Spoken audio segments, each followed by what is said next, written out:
Chapter 136. Meng-Chi blinked and looked at the jade slip in her hand in disbelief. It was small and delicate. She thought it was a pity that it fell into the Starfall Sea. She didn't know when she could get it again. After all, Sky Beyond was... Ji Wujiang glanced at the jade slip in Meng-Chi's hand. The corners of his mouth rose quickly, and he asked, "Sky Beyond?" "Yes." Meng-Chi nodded. She turned and walked to her room. "I'm going to Sky Beyond." After Meng-Chi finished speaking, she turned and closed the door. There were 2 rooms in the courtyard, one for her and one for Ji Wujiang. The black-robed youth didn't leave and returned to his room. Instead, he stood in the courtyard with his hands behind his back, silently looking at Meng-Chi's closed door. His expression looked quite serious, and his eyes were deep, as if he was seriously thinking about something. Apricot Forest Tournament, Lin Yin, Starfall Sea, and now, Mirror Moon Sky, 10 Extremes Mountain. Ji Wujiang's hands behind his back slowly clenched into fists, and his eyes flickered slightly. He exerted more and more force, and the veins on the back of his hand gradually burst out, and his skin became a little pale. Ji Wujiang was very handsome. Even if the 3 scars on his face made him look quite strange, it couldn't hide his handsome appearance. But now, the 3 scars on his face seemed to be deepening and even becoming distorted. They were like 3 reptiles desperately wriggling on his face. He loosened his clenched fists, and his originally tense expression relaxed. He returned to the arrogant and unruly black-robed youth just now. Ji Wujiang slowly exhaled, then slowly turned and walked to his room. He had actually come to this point. He lowered his head slightly and looked at his hand. In the palm of his hand, a thin black line appeared. The black line spread out from the vein on his wrist, but it wasn't that scary. Ji Wujiang stared at it for a moment, then turned his hands and closed his palms, and the black line disappeared under his skin. The door creaked, and the courtyard became quiet again. Only the wind blew through the trees and flowers, leaving the occasional rustling sound. Imagine Chinese network Meng-Chi sat on a chair, holding a jade slip in his hand. She was no stranger to the heavens beyond heaven, and in a flash, the magnificent city appeared before her. She let out a long breath and quickly walked towards the city gate. Actually, it hadn't been that long since he last came here, but he actually felt that things were still the same, but people had changed. Meng-Chi couldn't help but look up at the floating island at the highest point. At this moment, white clouds drifted leisurely in the horizon. The blue sky was as clear as jade, extremely clean. She also knew that she had no way of going to the floating island right now. After a few quick glances, she simply withdrew her gaze. Meng-Chi thought for a while and didn't walk toward the Heaven and Earth Book House directly. Even though the Heavens Beyond City was huge, there were also many transfer arrays. Moreover, cultivators came and went as they walked on the streets of the city. It looked similar to the cities of the 3,000 worlds. It was very prosperous. Meng-Chi used to come and go in a hurry, so he didn't have time to shop here. At this time, looking at the cultivators around him weaving in and out, although he knew that this had nothing to do with him, he still couldn't help but feel happy. He was really amazing. Everything he did was very amazing. Thinking of this, Meng-Chi couldn't help but look up at the floating island high above. The Heavens Beyond City wasn't the only restaurant in the Heavens Beyond City. On both sides of the roads in the city, in addition to various shops, there were also some restaurants. From time to time, people came in and out, and it looked very lively. Meng-Chi's gaze swept across the names of those shops. Of course, she wasn't here to stroll around. In addition to making a trip to the Heaven and Earth Book House, she was going to enter the 10 Extremes Mountain next. Even if it was just a small 10 Extremes Mountain, it was naturally best to prepare some life-saving items. Almost everything one wanted to buy could be found in the Heavens Beyond City. Things from the 4 realms of the 3,000 worlds could be found here. Meng-Chi didn't walk fast. She looked around and casually entered a shop operated by a weapon cultivator sect on the roadside. There weren't many things in that shop. The disciple in charge of the business sat behind the counter with a bamboo slip in his hand. When he heard her coming in, he just raised his head and glanced at her faintly before continuing to immerse himself in the bamboo slip in his hand. Meng-Chi walked around the room and glanced at the magic treasures and weapons that had been refined. Weapon cultivators were the same as medical cultivators. Many of the inheritances from ancient times were almost cut off.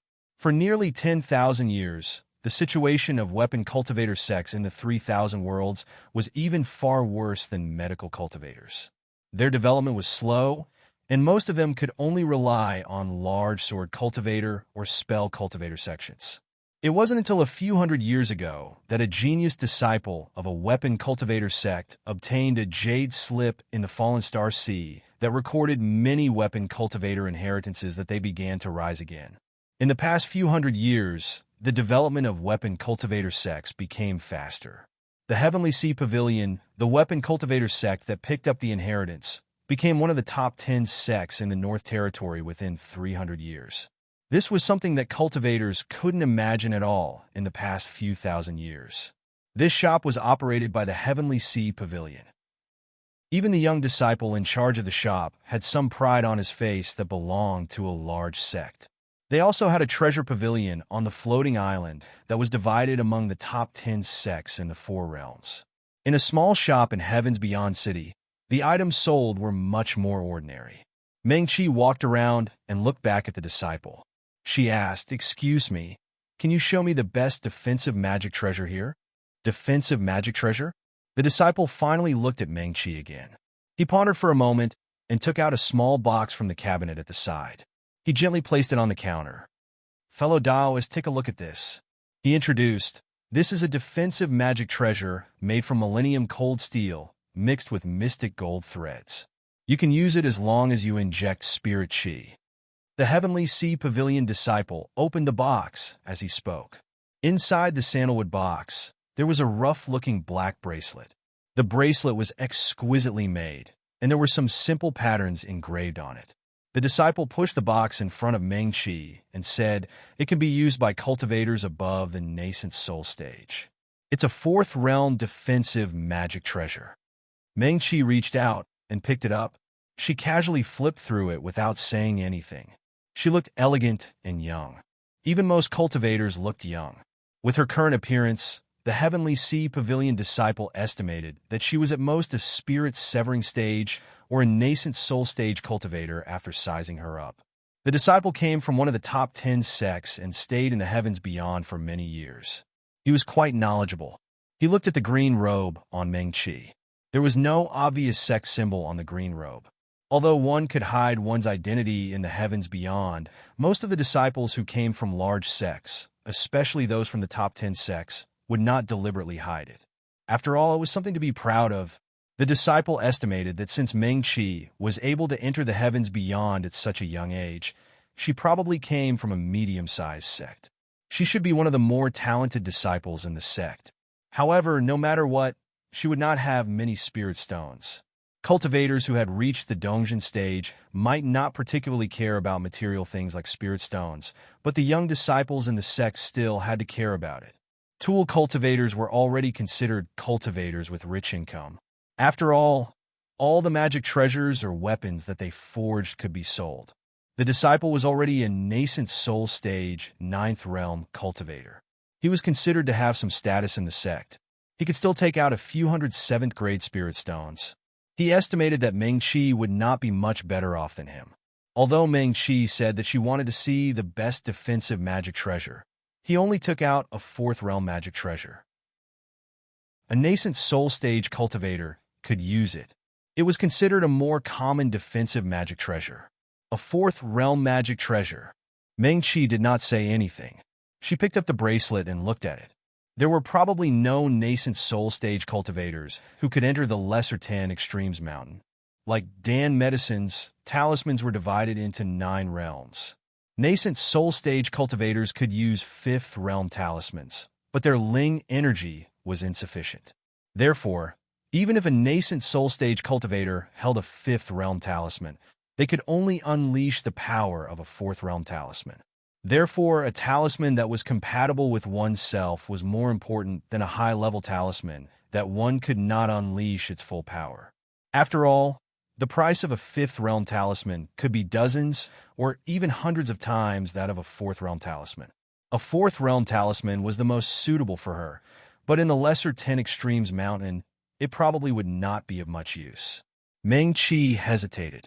She looked at the Heavenly Sea Pavilion disciple and asked, "Fellow Taoist, may I ask if there is a defensive talisman with a spell?"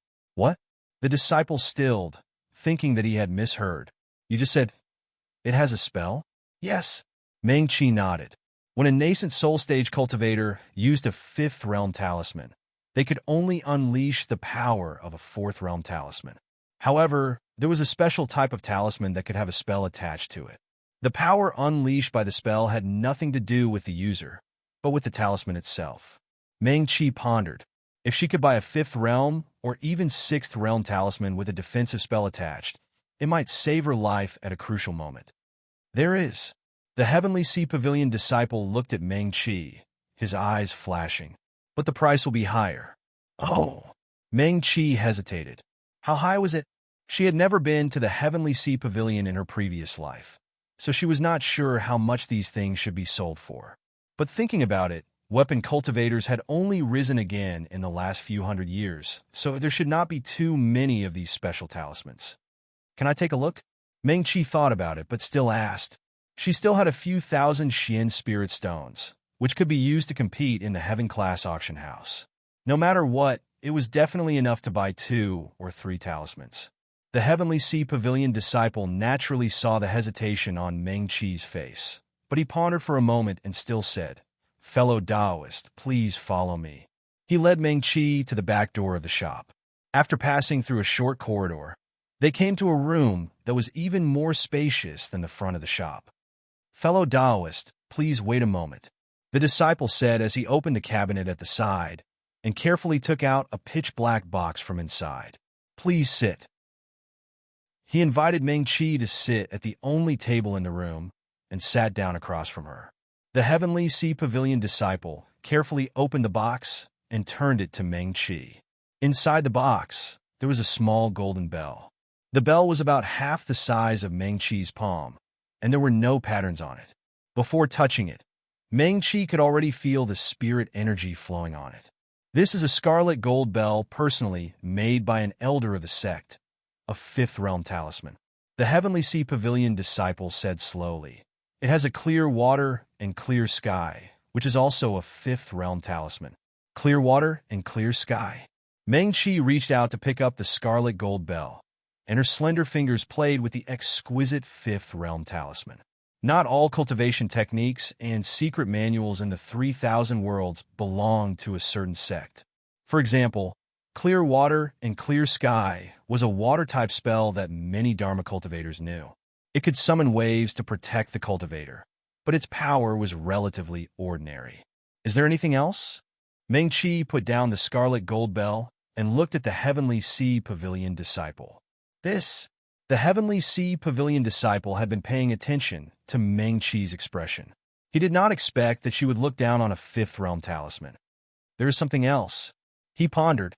"Fellow Taoist, you should know that the price of a fifth realm talisman is much higher than that of a fourth realm talisman.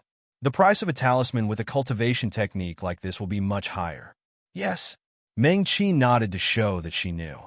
Of course, she knew this. Back then, she sold a batch of elixirs at a very high price because of this reason. "Fellow Taoist." The Heavenly Sea Pavilion disciple looked at Meng-Chi's face. He was not worried that she would go back on her word. This was Heaven's Beyond City. He did not have to worry about her not paying the spirit stones or robbing or stealing the item. The Heavenly Sea Pavilion disciple thought for a while and could not help but ask, "Fellow Taoist, do you know how many spirit stones this fifth realm scarlet gold bell costs?" "How many?" Meng-Chi really did not know. The disciple's expression changed, and he slowly stretched out a hand. He stretched out all 5 fingers and made a 5 gesture. 59th realm spirit stones. Meng-Chi. It's so cheap." She blinked and looked at the serious Heavenly Sea Pavilion disciple, then at the scarlet gold bell. "It only costs 59th realm spirit stones?" Meng-Chi originally did not plan to buy this scarlet gold bell. She still had about 4,000 Xian spirit stones on her. 1 Xian spirit stone could be exchanged for 1,000 ninth realm spirit stones. Meng-Chi originally thought that since this scarlet gold bell was a fifth realm treasure, its price might be measured in Xian spirit stones. She was not worried that she could not afford it.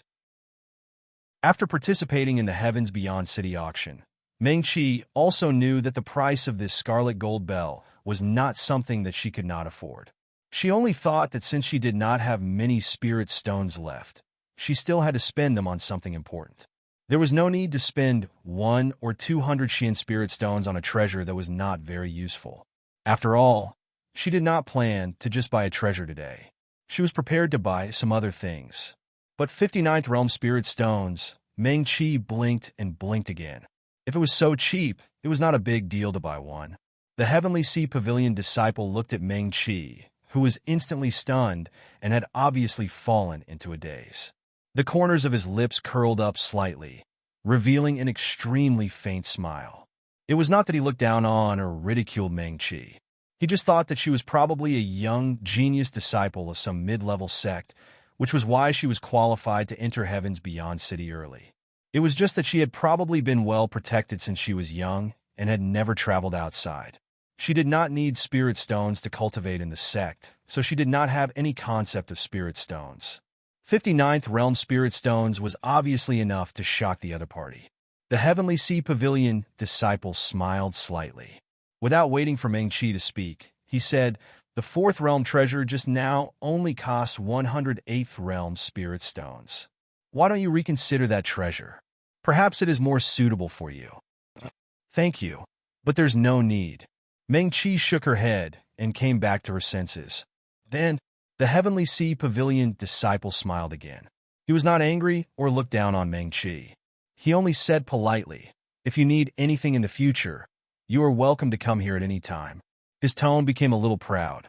The treasures refined by the Heavenly Sea Pavilion are not the best in the 3 realms, but they are second to none in the 3 realms. "Oh!" Meng-Chi nodded. Her gaze fell on the Crimson Gold Bell again. She also understood that whether it was the 5-realm Crimson Gold Bell or the clear water and clear sky attached to it, they were not particularly rare items. After all, artifact cultivators were different from medical cultivators. Medical cultivators sealed spells on elixirs. That was something that had never happened before. Meng-Chi only managed to do it with the help of a super expert in Dharma formations like Yun Qingyan. It was completely different from artifact cultivators who sealed spells on their treasures or weapons. It was an artifact refinement method that had been passed down since ancient times. Therefore, although treasures with spells attached would be more expensive, they would not be rare. In comparison, the value of the treasures themselves was still higher. Meng-Chi knew that her cultivation was not high, and her cultivation talent was limited. This was still a big problem. She tapped her finger on the table a few times. She already had an idea.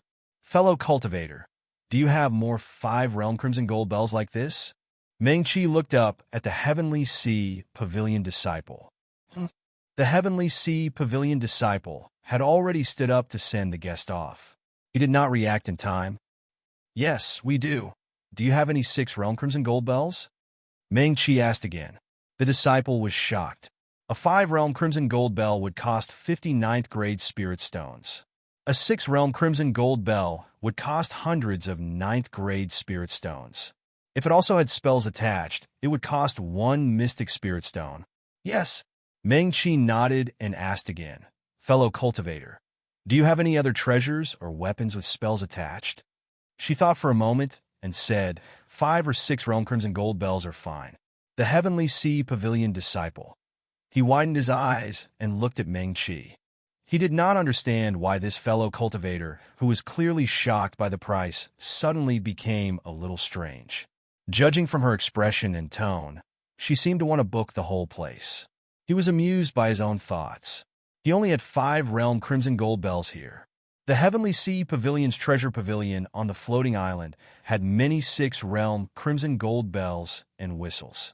He thought for a moment and felt that Meng-Chi might have realized that she could afford one, so she was prepared to choose one carefully. "That's right, that must be it." The Heavenly Sea Pavilion disciple understood this and did not say much. His view of Meng-Chi was a little different now. After all, she looked younger than him.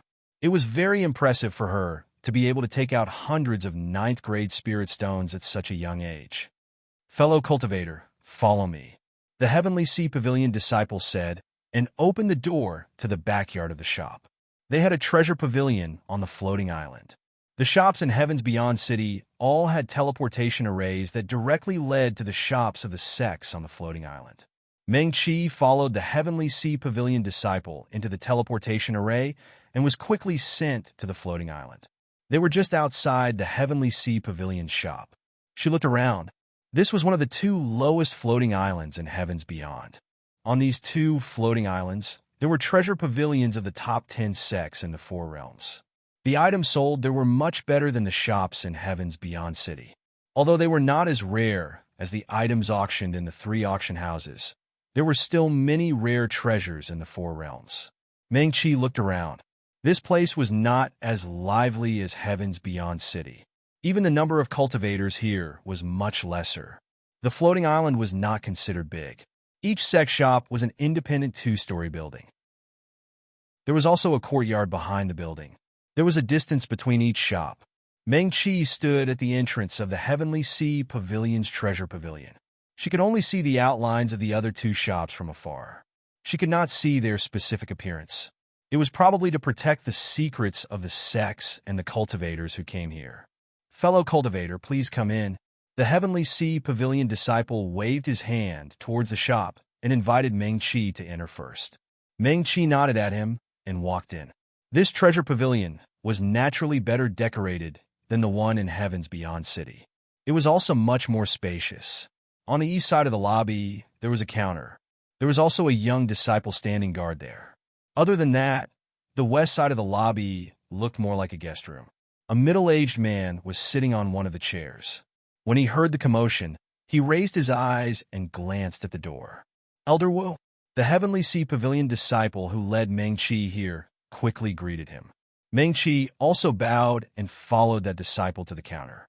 Senior brother, the Heavenly Sea Pavilion disciple said to the man behind the counter, this fellow cultivator needs a level 6 defensive Dharma treasure, Crimson Gold Bell, with a spell technique attached. Oh.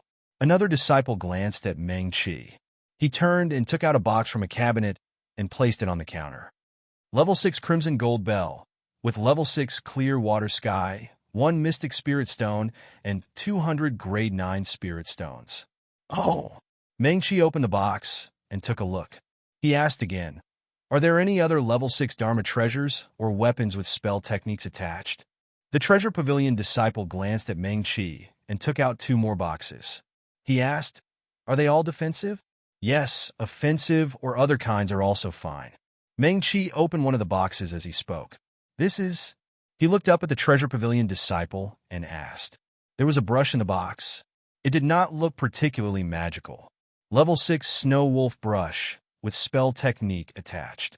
Level 6 World of Ice and Snow requires 1 Mystic Spirit Stone and 500 Grade 9 Spirit Stones, the disciple explained. Is there anything else? Meng-Chi nodded. This was quite useful too. Any spell technique related to ice and snow could slow down the enemy's speed. World of Ice and Snow was a relatively common spell technique. Many Dharma cultivators knew it too. Meng-Chi guessed that the spells attached to the Dharma treasures here should all be like this.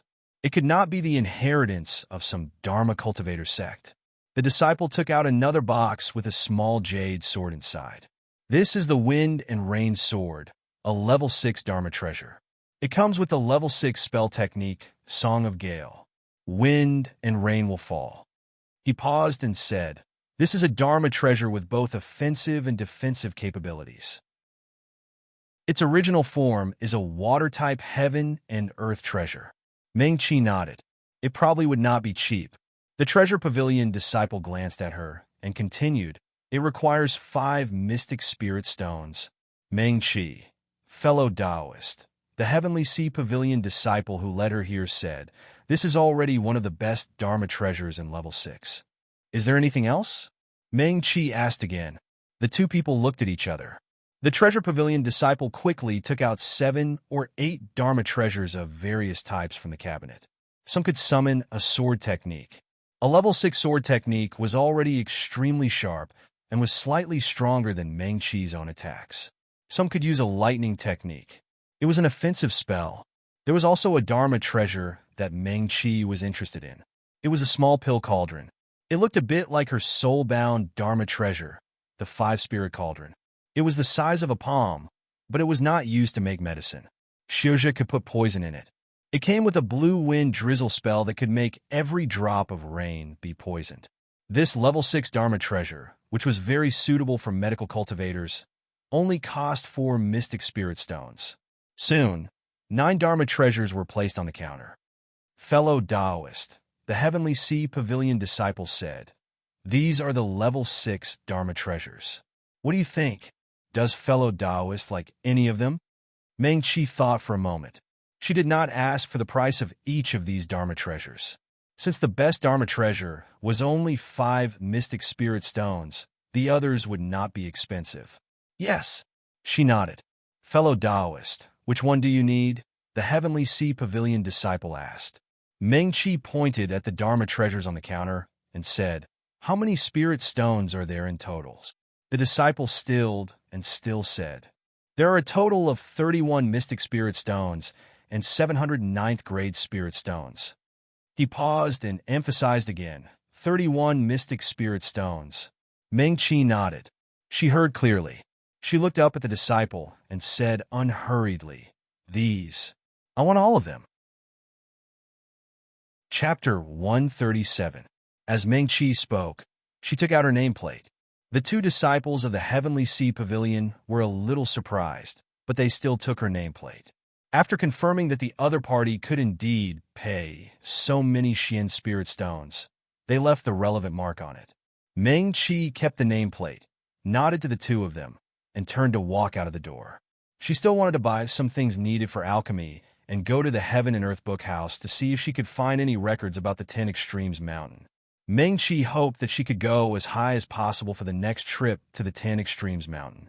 After leaving the Heavenly Sea Pavilion's treasure pavilion, she looked at the 2 shops in the distance. On this floating island, there should be treasure pavilions opened by the 10 major sects in the north and south of the 3,000 worlds. She could buy some rarer spiritual herbs and spiritual flowers there. Meng Qi took out the guidebook that she received when she first entered Heaven's Beyond City. Not only did it have the distribution of shops in Heaven's Beyond City, but it also had the records of the other 6 floating islands, except for the highest floating island. When Meng Qi first looked at it, she did not look at the records of the 2 floating islands too carefully. She still remembered that when she first came to Heaven's Beyond, she met a kind fellow who told her that although there were treasure pavilions opened by the 10 major sects in the 4 realms on these 2 floating islands, not everyone could come. Therefore, she did not study it carefully at that time and did not open it again later. At this time, she took out the book again and found that there was more content at the back. Meng Qi was a little puzzled. The introduction book of Heavens Beyond was also written on a bamboo slip.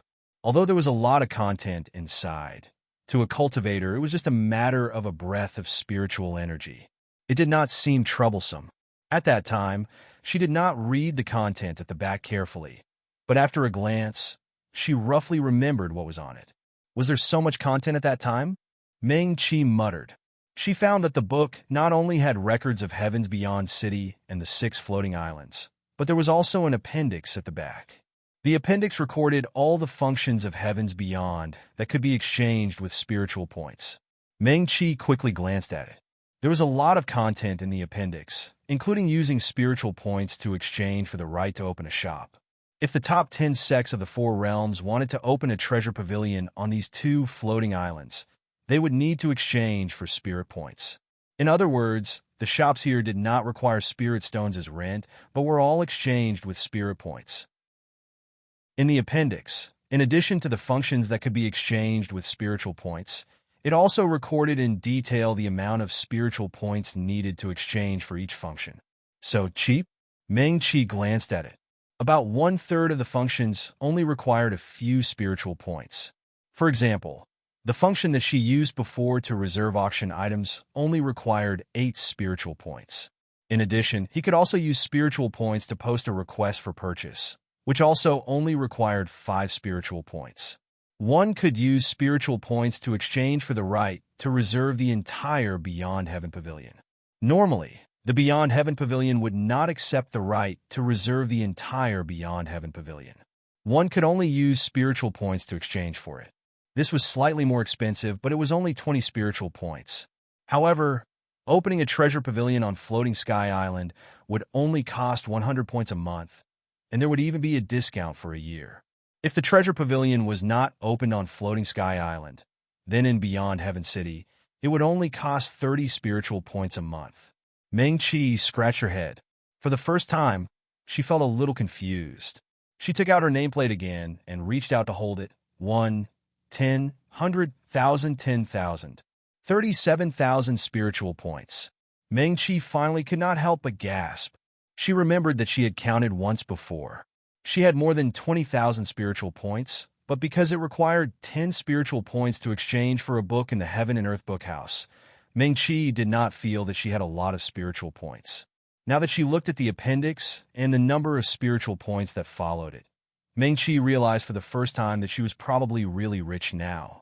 Not only did she have spiritual points, but she also had a lot of spiritual points in Beyond Heaven City.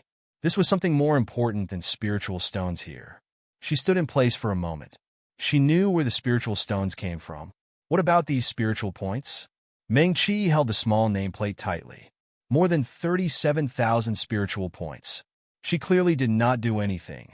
Just like in the past, she clearly did not do anything for Yun Qingyan, but Meng-Chi closed her eyes and looked up at the highest floating sky island. She wondered if its owner was still there. She also wondered if he was doing well now. He might never need her to do anything for him, but she could not just stand behind him like that. Meng-Chi took a deep breath and suddenly felt full of energy. She looked at the manual of Beyond Heaven again. Not only did it have the distribution of shops in Beyond Heaven City, but it also recorded the locations of the treasure pavilions of the major sects on these 2 floating sky islands. She was now on the floating sky island shared by the North and South Land. Among the 10 major sects in the Northland, only one was a medical cultivation sect. There was also one in the Southland, and it was the Songhai Academy that Meng-Chi was very familiar with. Li Che was a disciple of the Songhai Academy and was the most valued disciple of their sect master. Meng-Chi had fought side by side with him in the Starfall Sea. Although they did not talk much, she had always had a good impression of Li Che, probably because of the memories of her previous life. Meng-Chi thought for a moment and walked towards the treasure pavilion of the medical cultivation sect in the Northland. At this time, in the treasure pavilion of the Heavenly Sea Pavilion, 2 disciples watched as Meng-Chi's figure gradually disappeared. They slowly retracted their gazes and looked at each other. They saw a bit of surprise in each other's eyes. Little Chi, the Heavenly Sea Pavilion disciple who led Meng-Chi here, frowned slightly. Why do I feel like I've heard this name somewhere? Oh! The other disciple narrowed his eyes. In a transaction in Beyond Heaven, one did not need to know the true identity of the other party. The cultivators who came here could even choose to change their appearance. In a transaction here, the only thing that both parties could know about each other was the identity on the other party's nameplate. Thousands of cultivators came to Beyond Heaven every day. Their Heavenly Sea Pavilion's Dharma treasures were also quite famous in the 3,000 worlds. Naturally, there were many cultivators who had traded before. Had he come here to buy things before? The other party looked so young and did not look like a disciple of a large sect. He was also so generous. More than 30 Xian spirit stones. The 3,000 worlds was so big, and there were many sects of all sizes. Some small sects, even if they used all their strength, would not be able to take out so many Xian spirit stones. However, this person wanted it just like that. He did not even blink his eyes, nor did he say that he wanted to pick those Dharma treasures. He did not look like he was here to buy a level 6 Dharma treasure. He looked more like he was buying cabbage in the market. The disciple of the treasure pavilion of the Heavenly Sea Pavilion was amused by his own thoughts. Although their Heavenly Sea Pavilion had only risen rapidly in the past few hundred years, they were still the strongest weapon cultivation sect in the 3,000 worlds. A level 6 Dharma treasure with an incantation was something that could only be refined by an elder in the sect. Even if it was not especially rare, it was definitely not cabbage. One had to know that many ordinary disciples of large sects were unable to own a Dharma treasure of their own in their entire lives. The two Heavenly Sea Pavilion disciples stared at each other, unable to get the answer they wanted from the other party. They just felt that the name was a little familiar, but they really could not remember where they had heard it before. The treasure pavilion of the Heavenly Sea Pavilion was silent for a moment. The two turned to look at the elder in the guest room at the same time. "This is beyond heaven." Noticing the two disciples' gazes, the Heavenly Sea Pavilion elder spoke. "You are also disciples of the Heavenly Sea Pavilion." He paused, his tone still calm. "Since the owner of this place sets such a rule, do not ask what you should not ask." "Yes, Uncle Master." The two disciples hurriedly bowed. "We will follow Uncle Master's teachings."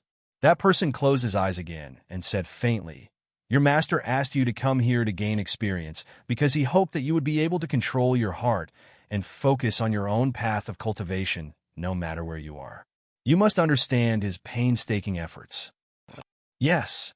The two bowed again and respectfully accepted the teachings. That person did not speak anymore.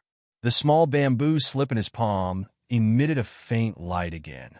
The treasure pavilion became quiet again. The disciple who led Ming-Chi had also left and returned to the shop in Beyond Heaven City. All of this was like a very normal episode in the heavens beyond heaven. However, the same thing happened twice in a row today. When Ming-Chi came out of the treasure pavilion of the Shanghai Academy, she spent another 50 Xian spirit stones. Before going to the treasure pavilion of the Shanghai Academy, she had already gone to the shop of a medical cultivation sect that was one of the top 10 sects in the north. She spent a total of 80 Xian spirit stones there. The medical cultivation sects in the north and south all had some spirit herbs that were only available in their own places. These spirit herbs were not as rare as natural treasures, but they each had their own miraculous uses. Ming-Chi's trip this time could be considered as a fruitful one. She somewhat understood why Grandmasters Beyond was far more important than Cloud Immortal Pavilion among the high-level cultivators. It was because one could buy many things here that Cloud Immortal Pavilion could not. After spending more than 100 Xian spirit stones, the spirit herbs that Ming-Chi needed were almost all bought. The Minor 10 Extremes Mountain was not open yet, so she could refine some pills during this period of time. Ming-Chi walked towards the teleportation formation on the floating island. She still had to go to the Heaven and Earth Book House to see if she could find some records of the 10 Extremes Mountain. She remembered that the last time she saw the 10 Extremes Mountain was also in the Heaven and Earth Book House. However, what was recorded on the bamboo slip was the real 10 Extremes Mountain from ancient times. According to Ji Wujiong, that place was far more dangerous and complicated than the Minor 10 Extremes Mountain. The Heaven and Earth Book House was still quietly standing in a corner of Beyond Heaven City. Almost no one would find this place. Ming-Chi did not hesitate and walked into the Heaven and Earth Book House. As expected, there were no other guests inside. Ming-Chi did not remember that she had met other cultivators here. She did not pay too much attention to it. Ming-Chi now had a better understanding of the value of spiritual points. A book was worth 10 spiritual points. Furthermore, when one picked up the bamboo slips or jade slips to read, one would not know whether the book was useful or not. If one did not meet the owner of the Heaven and Earth Book House, that elusive senior, one might not be able to find the book one needed even after spending a few hundred spirit points. Therefore, most cultivators would not choose to come here at all. As Ming-Chi thought about it, she looked around. That old man was indeed not here.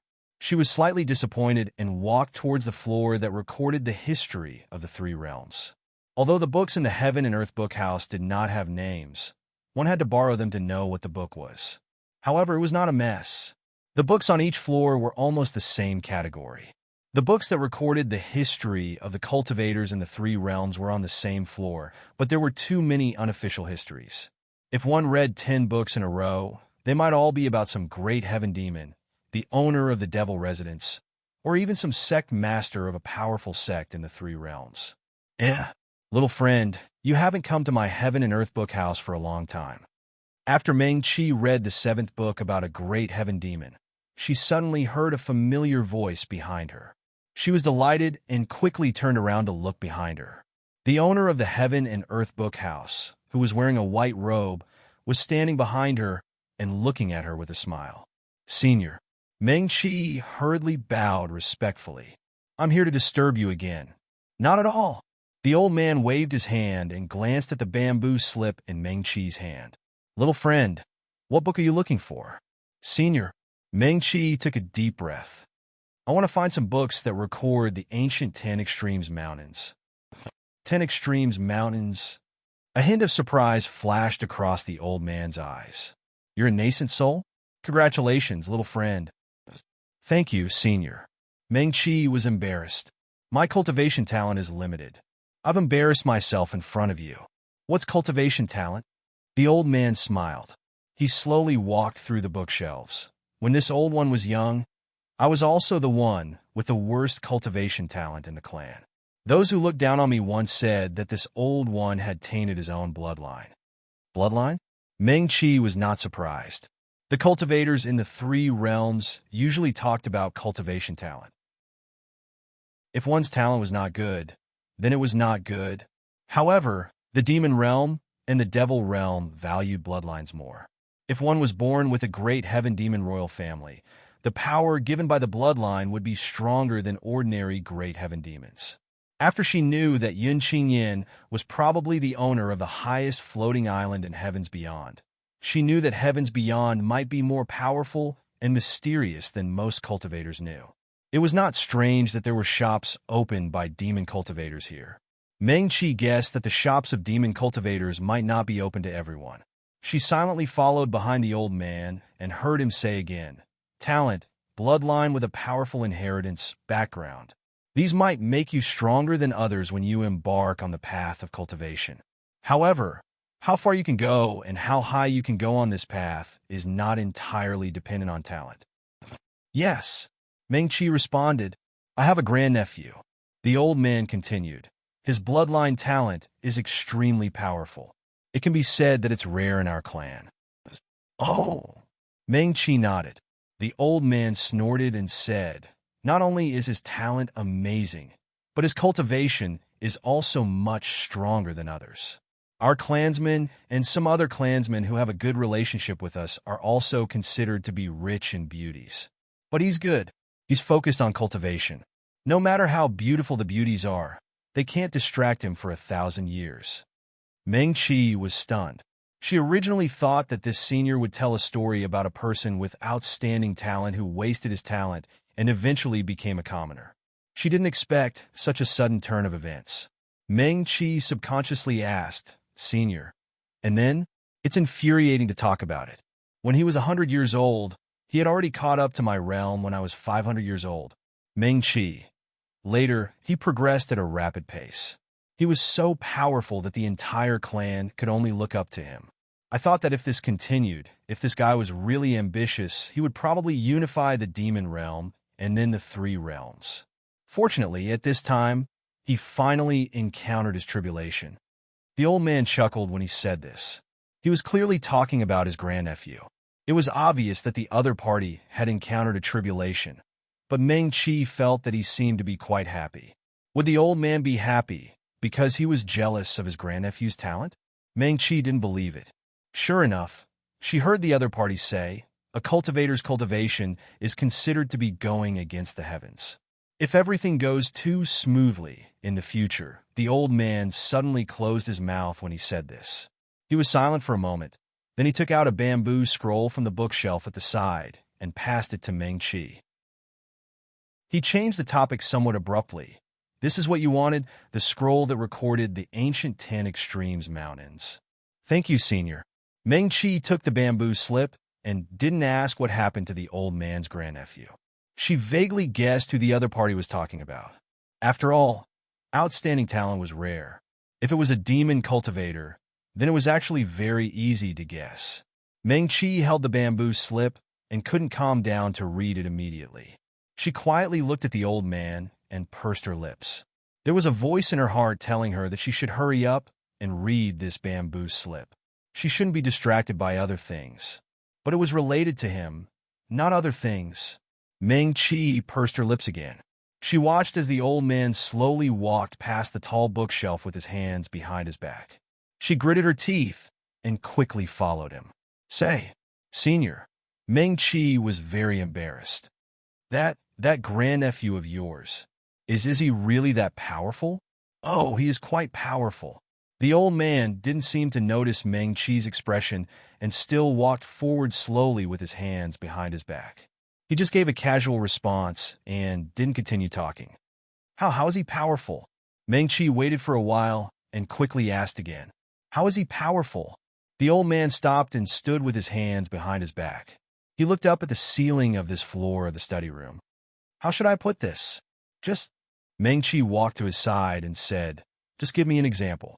The old man nodded, but he still seemed to be in a difficult position. He thought for a while and then murmured, if we count according to our age, is it considered powerful to become the king of a clan shortly after reaching adulthood? Yes. Meng Qi quickly nodded vigorously.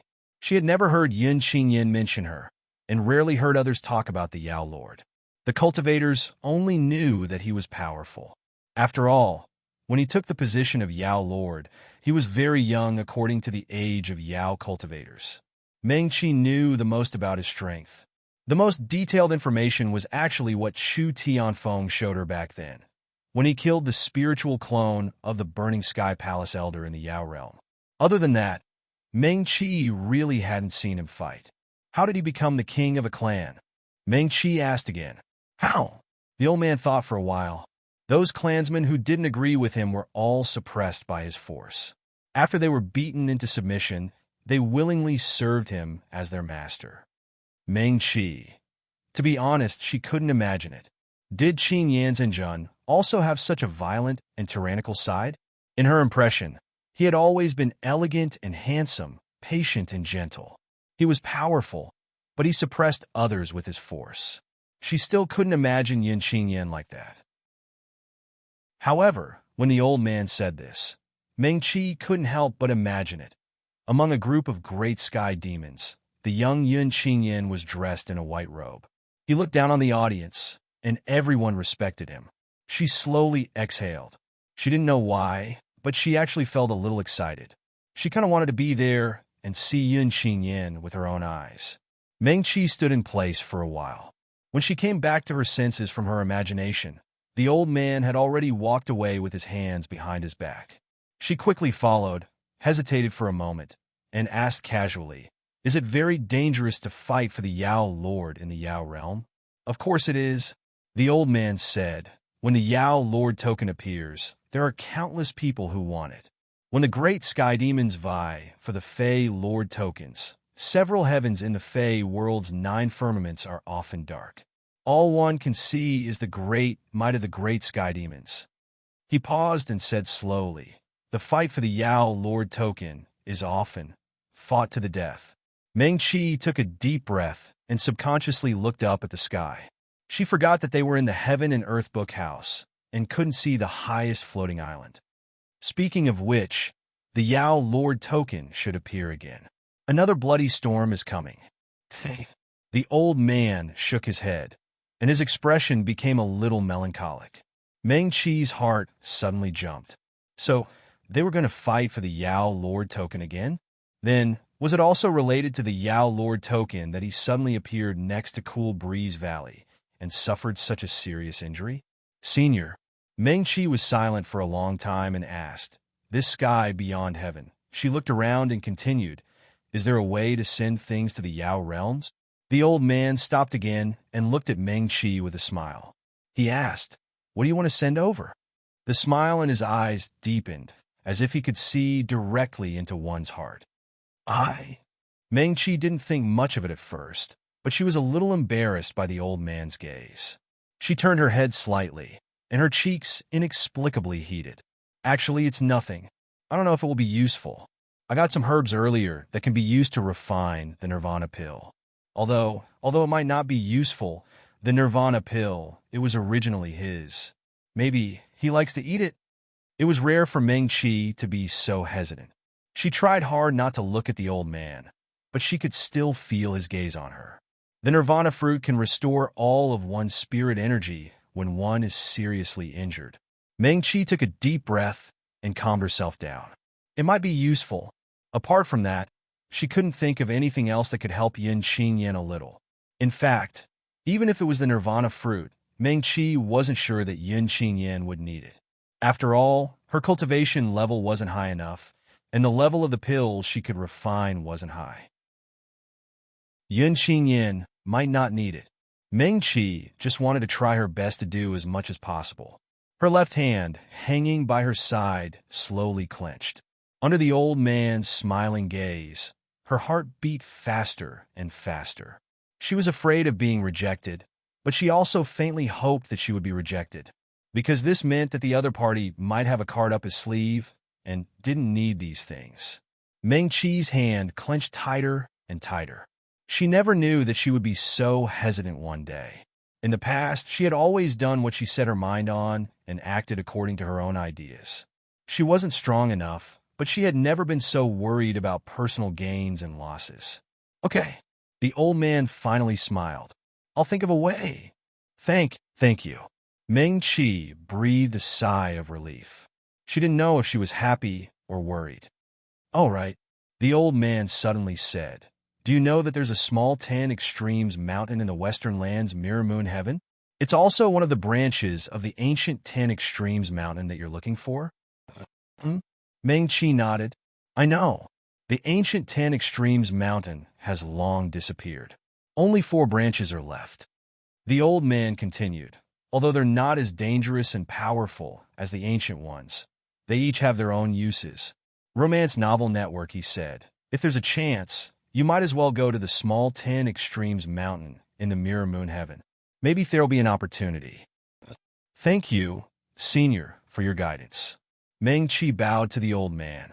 If you want to send the nirvana pill to the demon realm, you can come back here again. The old man continued. But the small 10 extremes mountain will open in 10 days. Don't miss the opportunity. He reminded, just refine a few nirvana pills. 1 pill is equivalent to 10 pills. Meng-Chi. Chapter 138. Meng-Chi looked at the old man as if she understood, not knowing what he meant. However, seeing that he was not particularly worried, she knew that even if Yin-Qing-Yin was in danger, it should not be life-threatening. She sighed in relief and immediately began to read the book that recorded the 10 extremes mountain. Many shouja might have never heard of the ancient 10 extremes mountain. It was said that tens of thousands of years ago, there was a great war between the ancient great powers. After the war, many great powers fell, and their inheritances were cut off. Some of the shouja sects that had once blossomed disappeared. There were also some legendary ancient and dangerous cultivation grounds that were razed to the ground under the power of those great powers that could destroy the world, and became extinct. This 10 extremes mountain was one of them. From then on, there was no 10 extremes mountain in the 3 realms. Instead, it was replaced by the Starfall Sea that was becoming more and more unfathomable. This was a record that Meng-Chi had seen in a book before. However, she did not know if it was true. After all, it was too long ago. That book was a conjecture made by a shouja senior from thousands of years ago based on what he knew about the 10 extremes mountain. In fact, many shouja knew about the 10 extremes mountain. There must be records of the 10 extremes mountain in the sects that had been passed down for tens of thousands of years. There must be legends about the 10 extremes mountain among Yao shouja and demonic shouja. Meng-Chi was holding a book that recorded the 10 extremes mountain in the Yao world. She read it quickly. That day in Jinghua Heaven, she heard Yin Shunbei say that after entering the little 10 extremes mountain, no one would know what happened inside. People outside the little 10 extremes mountain, even if you were a Mahayana shouja, would not know what happened inside the little 10 extremes mountain. The 10 extremes mountain was the same. Simply speaking, even if someone entered the 10 extremes mountain and came out alive, they would not know what happened in the 10 extremes mountain and what they experienced. This was also the reason why Yin Shunbei did not dare to let his disciples accompany his son in. No one knew what would happen in the 10 extremes mountain. Without the rules of the sect, or even the constraints of morality, a person who was only equivalent to a chi cultivator entering a place like the 10 Extremes Mountain was basically going to die. Yin Shunbei did not dare to gamble. He only had one son. This son of his was so talented and outstanding, which made him extremely proud.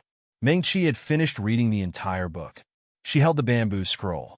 Actually, this scroll was of very limited help to her because it did not record anything about how to climb higher in the 10 Extremes Mountains.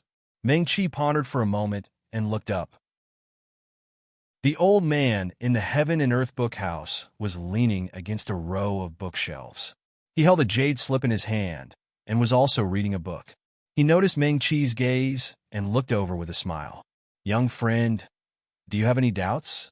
He had always been very good to Meng Qi, so he continued, "The old man is much older than Xiao Friend. I ought to have seen more things in the world than Xiao Friend. Little friend, if there's anything you don't understand, feel free to tell me and discuss it with this old man." "Thank you, Senior." Meng Qi walked to his side. "Senior, do you really think that after leaving the 10 Extremes Mountain, you won't remember anything?" She stood beside the old man and asked. This was what Meng Qi was most curious about. She was a medical cultivator, and now she was also learning about formations. However, as far as she knew, whether it was medicine, formations, or spells, they were all unable to make people forget what happened during that period of time. Of course, the ancient powerhouses had the ability to reach the heavens and penetrate the earth. The things they could do were also unimaginable to Meng Qi. "Oh!" The old man smiled. The old man has never entered the 10 Extremes Mountain. The minor 10 Extremes Mountain in the Mirror Moon Heaven is said to be a branch of the ancient 10 Extremes Mountain. Perhaps it's possible. He said this, but in fact, he did not directly answer Meng Qi's question. The old man paused and suddenly reached out his hand. A bamboo scroll flew into his hand. He handed the bamboo scroll to Meng Qi and said, "The records of the great battle at the end of the ancient era are more detailed here." Meng Qi nodded and took the bamboo scroll to read it seriously. In fact, she had seen records of that great battle in many books. In the book that the old man gave her, it recorded in detail how long the great battle lasted and the participating sects, demonic cultivators, and demonic cultivators. Meng Qi's heart pounded as she read. Almost all the major sects in the Trichiliocosm were involved in that ancient battle. Medical cultivators and formation cultivators, who could still stand up to Dharma cultivators and sword cultivators at that time, were naturally involved. The heavenly demon royal family also participated in the battle. The masters of the various fiend residences and their subordinates were all brave and fearless. Countless people died in battle. However, what was recorded in the book was mostly the fall of these ancient powerhouses. The details of the battle were never mentioned. Meng Qi finished reading very quickly and asked in puzzlement, "Senior, why is there no record of the battle process?"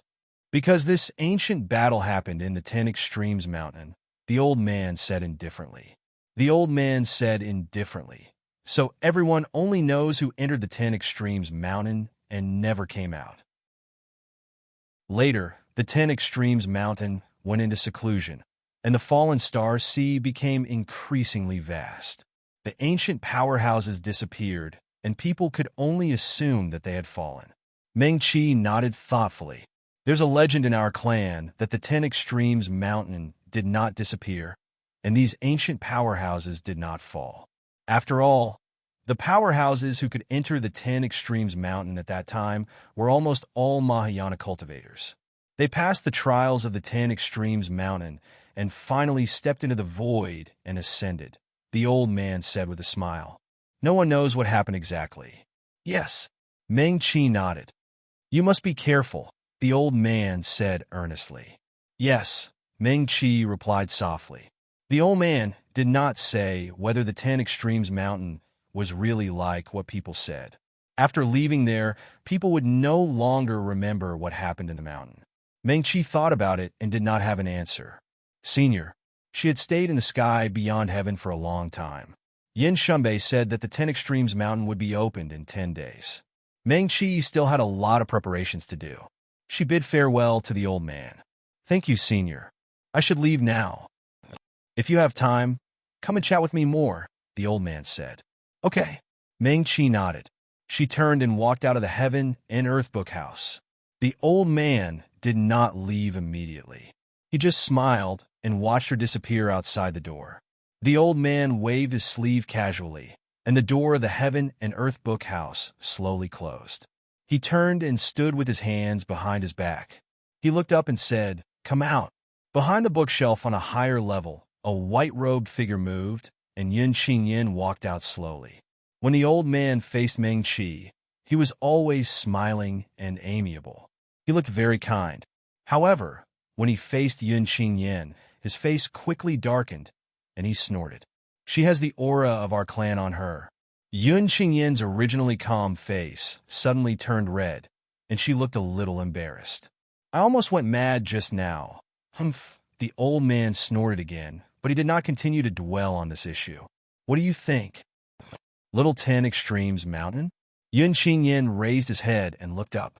No one knew what he was thinking. "Yes." He thought for a moment and said slowly, "Meng Qi can go." "Oh." The old man was curious. "Aren't you worried? She's only a nascent soul cultivator now. There are probably many nascent soul cultivators who can enter the 10 Extremes Mountain this time. If she goes, it'll be very dangerous. Also," he paused and said, "the 4 royal clans of the Heavenly Demon Clan can't go, but many other clans of the Heavenly Demon Clan can enter. The Demon Realm and the Demon Mansion will probably fight for it this time. Are you really not worried?" Yun Qingyan, her cultivation talent is limited, but her progress is surprisingly fast. "The boy beside her is from the Demon Realm, right?" The old man said. "Yes."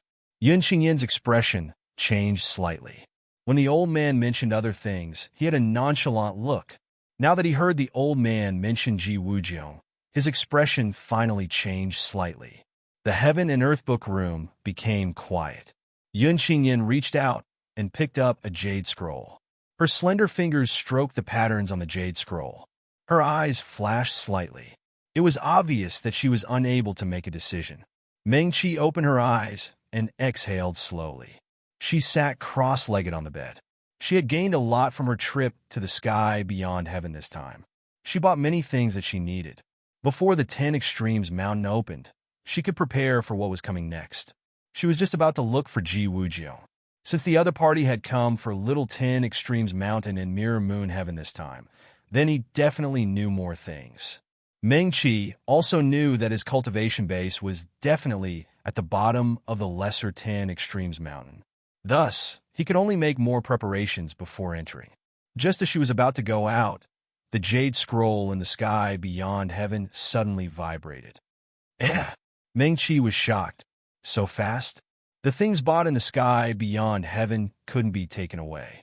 Every town in the 3,000 worlds had a relay station in the sky beyond heaven. After the things bought in the sky beyond heaven arrived at the relay station, the buyer would be notified that they could go to the relay station to get the things they bought. Jinghua Heaven City naturally had one too. Meng Qi originally thought that she would have to wait for 1 or 2 days. She didn't expect it to arrive so quickly. She didn't think much about it and didn't call Ji Wujiang. She randomly found a disciple in Jinghua Heaven. Some of the bigger sects had teleportation formations that could send them directly to the city. Jinghua Heaven was naturally no exception. Meng Qi was now considered a guest left behind by the sect master of Jinghua Heaven.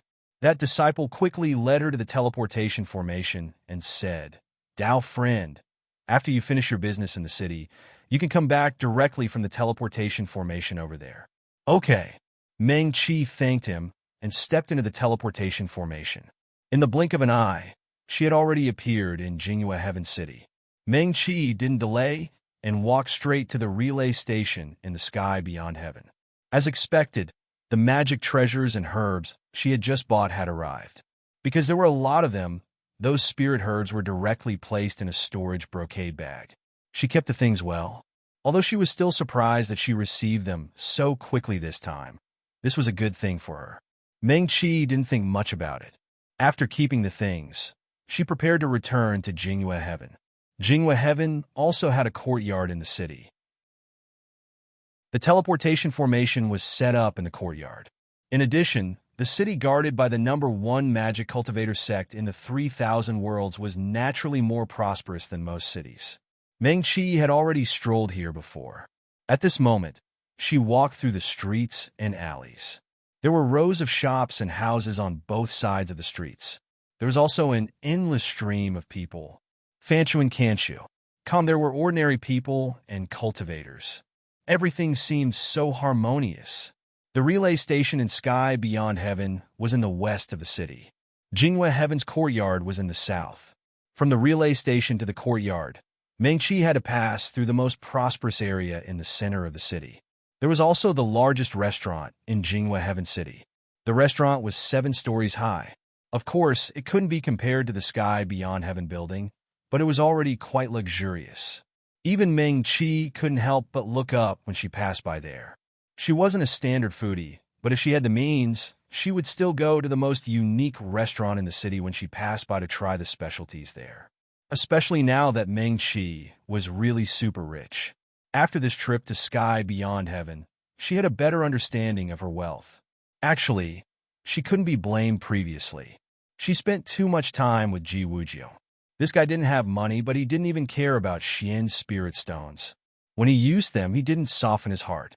Over time, Meng-Chi also seemed to have a wrong feeling about the value of Xian's spirit stones. Clearly, less than a year ago, she was still a little cultivator who couldn't even take out 28-stage spirit stones and had to risk her life to buy a stalk of jackdaw grass. Meng-Chi didn't stop walking. This was the largest restaurant in Jinghua Heaven City. 1 9-stage spirit stone was enough to eat the best dishes and drink the best aged wine. When she came out of Little 10 Extremes Mountain, she would also come and try it. The fragrance of wine and dishes came from the restaurant. Meng-Chi's lips curled up slightly. If she could come out alive? At this moment, there was a sudden clamor from the 3rd floor of the restaurant. It seemed that there was some dispute. Meng-Chi didn't stop. Who knew that after she took a step, a shadow was cast in front of her eyes? There were cries of surprise from people all around, mixed with a few malicious curses. Someone behind her reminded loudly, "Miss, be careful." Meng-Chi hurriedly raised her head and saw a man in a green robe being thrown down from the window of the 3rd floor of the restaurant in an extremely sorry state. The man who was thrown down was also a cultivator, but the spiritual fluctuations on his body were quite weak. Even Meng-Chi could feel that he should only be in Chi refining stage. The person who threw him down obviously knew that he wouldn't die from the fall. He deliberately wanted to see him make a fool of himself and forcibly imprisoned his spiritual C. Otherwise, even if he was just a Chi refining stage cultivator, he wouldn't be injured at all if he fell from the 3rd floor. When Meng-Chi raised her head, she just happened to see the young man struggling uncomfortably in the air. The person who threw him down deliberately played with him. He didn't let him land directly, but deliberately let him fall slowly. The man was battered and exhausted, but he still couldn't break free. Not only the people in the restaurant, but also the surrounding onlookers could see clearly. Ha ha ha! There was a burst of complacent laughter from the restaurant. "Call me Grandpa and beg for mercy, then I'll let you go." Although the man in the air looked extremely battered, he only snorted coldly. Meng-Chi retreated a few steps and raised her head to look at the other party. The man who spoke on the 3rd floor of the restaurant also looked quite young, but his cultivation was far higher than hers. He should be a spirit-severing stage cultivator. The man in the air was only in Chi refining stage. No matter what, he couldn't break free from the other party's imprisonment. Meng-Chi originally saw that the spirit-severing stage cultivator on the 3rd floor didn't really want to hurt the man, so she didn't intend to meddle in other people's business. Just as she was about to leave, the man on the 3rd floor of the restaurant suddenly raised his hand. The man, who was originally struggling rather miserably, was suddenly hung upside down. His head was facing down, and his feet were facing up. His face suddenly turned red. He was originally quite close to Meng-Chi. At this moment, his face was facing Meng-Chi. Although it was upside down, it could be seen that it was a rather young and very good-looking face. Meng-Chi was startled. She knew this person. Or rather, she knew him in her previous life. It couldn't be so coincidental, right? It had been a while since she met anyone related to Lu Qingran. Recently, Meng Qi's mind was full of Yun Qingyan. She had almost forgotten about these things. At this moment, she was caught off guard and met this young man on the street. Her heart was filled with mixed feelings, and she was instantly stunned. Kid. At this moment, the spirit-severing stage cultivator who was playing with the young man spoke again. Next time, if you want to play the hero to save the beauty, you should first consider your own weight. Today, I'll teach you a small lesson. I only want your left arm. Next time, I won't be merciful. After that person finished speaking, he raised his hand again. The young man who was originally hanging upside down suddenly turned sideways. He was like a fish on a chopping board, completely unable to struggle. His entire body trembled, and he was about to fall down. According to that person, his left arm would definitely be broken. Meng Qi was still struggling in her heart, but her body moved first. She still couldn't bear to watch someone else's arm being broken in front of her. Junior Sister Meng. At this moment, a woman's exclamation suddenly came from the third floor of the restaurant. Junior Sister Meng, is that you? That person screamed. Hurry and save him. I beg you, hurry and save him. Meng Qi. She had quietly raised her left hand, but that sharp woman's voice made her stiffen. Oh! In the blink of an eye, the spirit-severing stage cultivator on the third floor of the restaurant raised his hand again. The young man who was suspended in the air happened to be blocking Meng Qi. At this moment, he moved sideways, exposing her to the people on the third floor. Meng Qi. The window on the third floor of the restaurant could be completely opened. The cultivator was sitting by the window, looking down at Meng Qi with interest. Beside him, Lu Qingran sat there with tears streaming down her face. Her face was pale, and her hair was a little messy. She was looking at Meng Qi with a pleading face. Junior Sister Meng, please save him. I'm begging you. Lu Qingran said repeatedly. He's like this because he's trying to save me, Junior Sister Meng. She looked at Meng Qi as she spoke, and then looked at the person sitting next to her. You. She remembered that the person just called out Meng Qi. She was a little surprised and said, Do you know him? Then I beg you, let him go. I beg you. Meng Qi. Shut up. If Lu Qingran didn't talk too much, she would have quietly made a move when the man was thrown down. She could make the man look like he fell in a sorry state, but it wouldn't really break his arm. After all, the person who made the move had a higher cultivation than her. Meng Qi didn't want to get herself involved in saving someone's life. Junior Sister Meng. Lu Qingran looked at Meng Qi timidly, called her softly, and didn't dare to speak again. It's really Meng Qi. The man sitting next to Lu Qingran smiled slightly. He raised his hand, and the man hanging in the air was put down. Meng Qi saw clearly that the other party's action this time was different from before. Sure enough, the man only fell and rolled on the ground, but he wasn't really injured. Since it's fellow Taoist Meng Qi, I'll give you face. The man laughed loudly. His figure shook slightly, and he flashed out from the third floor, standing in front of Meng Qi. Junior Sister Meng. Lu Qingran looked at Meng Qi in disbelief. What did that person say just now? He said that because it was Meng Qi, he would give her face. She was crying and begging, but the other party was not moved at all. Why would a person with a heart of stone give Meng Qi face? Such a spirit-severing stage cultivator, who could be said to be a quasi-expert with 1 foot in the insightful emptiness realm. Why would he give Meng Qi face? Lu Qingran's head was full of doubts. She really didn't understand why Junior Sister Meng Qi not only had a group of supporters wherever she went, but also had such a big face. Meng Qi looked at the man who landed lightly in front of her warily. Her left hand was already touching her storage brocade pouch. She had just gone to the relay station in the sky beyond heaven, and now there was the 6th-level magic weapon she had just bought in the brocade pouch. This person said that he was giving her face, but who knew if he was an enemy or a friend? Fellow Taoist Meng, don't be afraid. The person cupped his hands and bowed to Meng Qi. His attitude was much friendlier than before. He smiled and said, I came from the southern land. Fellow Taoist Meng, you might be more familiar with my junior brother. Meng Qi was startled. Qin Xiuma. The person smiled and said, It's my junior brother. The person didn't wait for Meng-Chi to speak and said, I came to Moon Mirror Heaven under the orders of my master to find my junior brother. If fellow Taoist Meng knows where he is, can you tell me? Meng-Chi didn't know this person, but she knew about the grudges between Qin Xiuma's sect and the sect. He was the most valued disciple in the sect, but he was betrayed by his close friend and almost died in the Eastern Land due to Qi deviation. Meng-Chi knew that this person who claimed to be Qin Xiuma's senior brother wasn't the person who stabbed him in the back. She had seen that person in her previous life. Later, Qin Xiuma massacred his entire sect. At that time, Meng-Chi was in the Southern Land. She was at that person's residence treating his pregnant wife who was about to give birth, but was poisoned by a strange poison. Therefore, she was sure that this senior brother wasn't Qin Xiuma's close friend who betrayed him. However, Meng-Chi had a slight impression of him.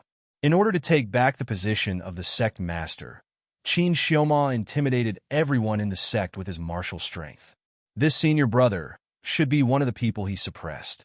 This matter spread throughout the 3,000 worlds, and Qin Xiuma's name as the Little Demon King also spread at that time. Therefore, Meng-Chi wasn't sure whether this senior brother was a good person or not. I don't know where he is, Meng-Chi said lightly. After leaving the Eastern Land, we separated. Oh. The person raised his eyebrows and said with a smile, then I may have to trouble fellow Taoist Meng to stay with us first. I think that my junior brother, who didn't even return to his sect for fellow Taoist Meng, will definitely rush to see you if he knows that fellow Taoist Meng is with us. Chapter 139. I'm Wei Yuanzhong of Cloud Peak. Qin Xiuma is my junior brother. The male cultivator was all smiles as he spoke, and his attitude towards Meng-Chi was quite good. Meng-Chi looked at him, and he also looked at Meng-Chi with a smile on his face. He looked very relaxed, as if he was really just inviting her to be a guest. However, she knew that as long as she turned around and had the intention to run, he would immediately catch up. Meng-Chi, on the other hand, was not particularly worried. This was Mirror Moon Sky City, the strongest sect for cultivators in the 3,000 worlds. Qin Xiuma's sect was naturally very strong in the Southern Land. Cloud Peak, which cultivated both sword and technique, was actually considered a large sect in the 3,000 worlds. However, it was still much weaker than Mirror Moon Sky. Meng-Chi was now considered a guest invited by the Mirror Moon Sky sect master. If this Wei Yuanzhong really wanted to attack her in Mirror Moon Sky City, Yin Shunbei would probably not agree. The young male cultivator who was thrown down by Wei Yuanzhong just now slowly stood up at this time. Although he was not injured in the end, he was still thrown to the ground in a rather sorry state. At this time, he slowly stood up, and there was a lot of dust on his green robe. His face was originally quite handsome, but his expression was haggard. Now that he was wearing a dust-stained robe, and a few strands of hair were scattered in front of his forehead, he looked even more dispirited. Lu Qingran had also jumped down from the restaurant at this time.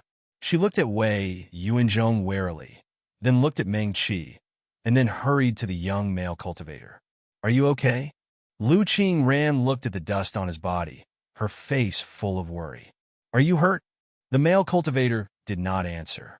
His eyelids drooped slightly, but his gaze was looking at Meng-Chi. Lu Qingran stood in front of him, her slender body blocking in front of him, and also looked at her former junior sister. Junior sister Meng, she murmured. Her lips opened, but she did not say anything for a long time. Meng-Chi glanced at Lu Qingran. Her gaze was a bit cold. Although she did not say anything, Lu Qingran seemed to have been stabbed by her. Her face immediately turned red. She gritted her teeth and took a deep breath. Then, as if gathering her courage, she said, Junior apprentice sister Meng. Lu Qingran cupped her hands towards Meng-Chi and saluted. The incident just now was too sudden, so I had no choice but to ask junior martial sister Meng for help. All of this happened because of me. Please don't blame him. As she spoke, she moved to the side to better protect the young male cultivator behind her. This time, Meng-Chi didn't even look at Lu Qingran. All her attention was on Wei Yuanzhong. The other party simply crossed his arms in front of his chest and watched this scene with a smile, as if he was waiting to watch a good show. Everything. Lu Qingran looked left and right. Seeing that the two of them were ignoring her, she gathered her courage and said, "Everything started because of me. You too, fellow Taoist Ming. What do you think?" Wei Yuanzhong didn't let her finish her words. Or, he didn't care about what Lu Qingran was doing at all. His gaze was fixed on Meng Qi from beginning to end. He even saw her raise her hand and place it on the storage brocade bag at her waist. "I definitely won't make things difficult for fellow Taoist Ming. It's just that Master has been looking for Junior Apprentice Brother for a long time and is quite worried. As long as Junior Apprentice Brother appears, I naturally won't dare to make things difficult for fellow Taoist Ming wherever you want to go." Meng Qi couldn't see his cultivation level, but he was very clear about it. The other party was only at nascent soul realm first stage. Even if he had something to protect himself, it would be limited. He was already at Spirit Severing 9 realms and was about to reach the great circle of the Spirit Severing realm. This time, in the 10 Extremes Mountain, he was also one of the cultivators who had a chance to reach the top. To be honest, not only did Wei Yuanzhong not put Meng Qi in his eyes, he also didn't put his junior apprentice brother Qin Xiaoma, who was highly favored by Master. So what if he was a genius? So what if he had a promising future? Compared to them, he had a direct suppression of a large realm. The other party was really not enough to look at in front of him. If he could successfully reach the top of the 10 Extremes Mountain, then he would be the true #1 person among this generation of disciples at Cloud Treading Peak. He would also be the only candidate for the future sect master. Wei Yuanzhong's gaze swept across Meng Qi's thin figure, and the corner of his lips raised slightly. No matter how much of a genius his junior apprentice brother was, he was probably like this Meng Qi, still struggling in the nascent soul realm. They were immersed in useless love and had long been left far behind by him. He thought it through thoroughly and really didn't have any enmity towards Meng Qi. On the contrary, junior apprentice brother Qin didn't even return to the sect in order to follow this girl. Wei Yuanzhong still had a good impression of Meng Qi. He watched as Meng Qi took out something from her storage brocade bag and didn't take it too seriously. Anyway, she was just a nascent soul realm cultivator. She wouldn't turn the sky upside down in front of him. How could Meng Qi guess what was on Wei Yuanzhong's mind? She had already dug out all the things related to Qin Xiaoma in her memory, but in the end, she still couldn't remember who this Wei Yuanzhong was. However, Meng Qi couldn't be blamed. Qin Xiaoma had always been a man of few words. In the past, he wouldn't even say a word to her. What Meng Qi knew was that Qin Xiaoma didn't get along with his sect. The close friend who betrayed him was also from the same sect as him. Qin Xiaoma had been a genius before. Otherwise, he wouldn't have provoked the jealousy of his fellow sect members and caused his cultivation to go berserk behind his back. After Meng Qi healed his internal injuries, he cultivated like a madman. In his life, other than Lu Qingran, there was only cultivation. In a short 2 years, his cultivation advanced by leaps and bounds, and he became the true leader of the younger generation of Xiuzhou. When Meng Qi was traveling the southern border, Qin Xiaoma had just returned to Cloud Treading Peak and started to seize power. One man, one sword, one kill with each step. He bathed his former sect in blood and stepped on the blood of his fellow sect members to sit on the seat of the sect leader of Cloud Treading Peak. The little Mo Lord became famous in one battle, and his name spread through the 3,000 worlds. At that time, Meng Qi was in the southern border, treating a woman who was about to give birth and was completely poisoned. It was there that she saw Qin Xiaoma again. Probably because he had gotten his revenge, he was in a good mood. In his last life, Qin Xiaoma didn't know that it was Meng Qi who had saved him, but he knew that Meng Qi was Lu Qingran's shimmy. So even though the person Meng Qi was saving was the wife of his close friend who had betrayed Qin Xiaoma, stabbed him in the back, and caused his cultivation to go berserk, he didn't hurt Meng Qi. He did not hurt Meng Qi and even allowed her to give birth to that woman's child successfully. He even saved that woman's life. Later, Qin Xiaoma took the child away. He was probably in a good mood at that time.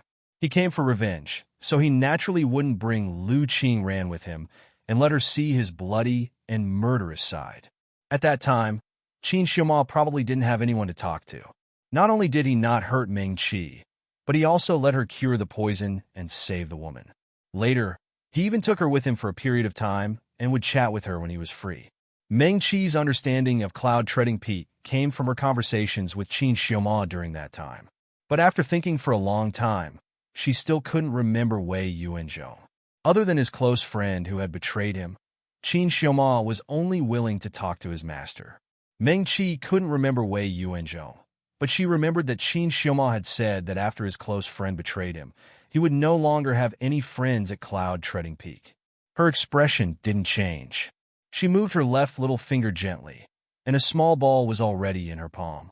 It was one of the level 6 Dharma treasures she had just bought from Heavenly Sea Pavilion. This was the center of Moon Mirror Sky City, the most lively place with many people coming and going.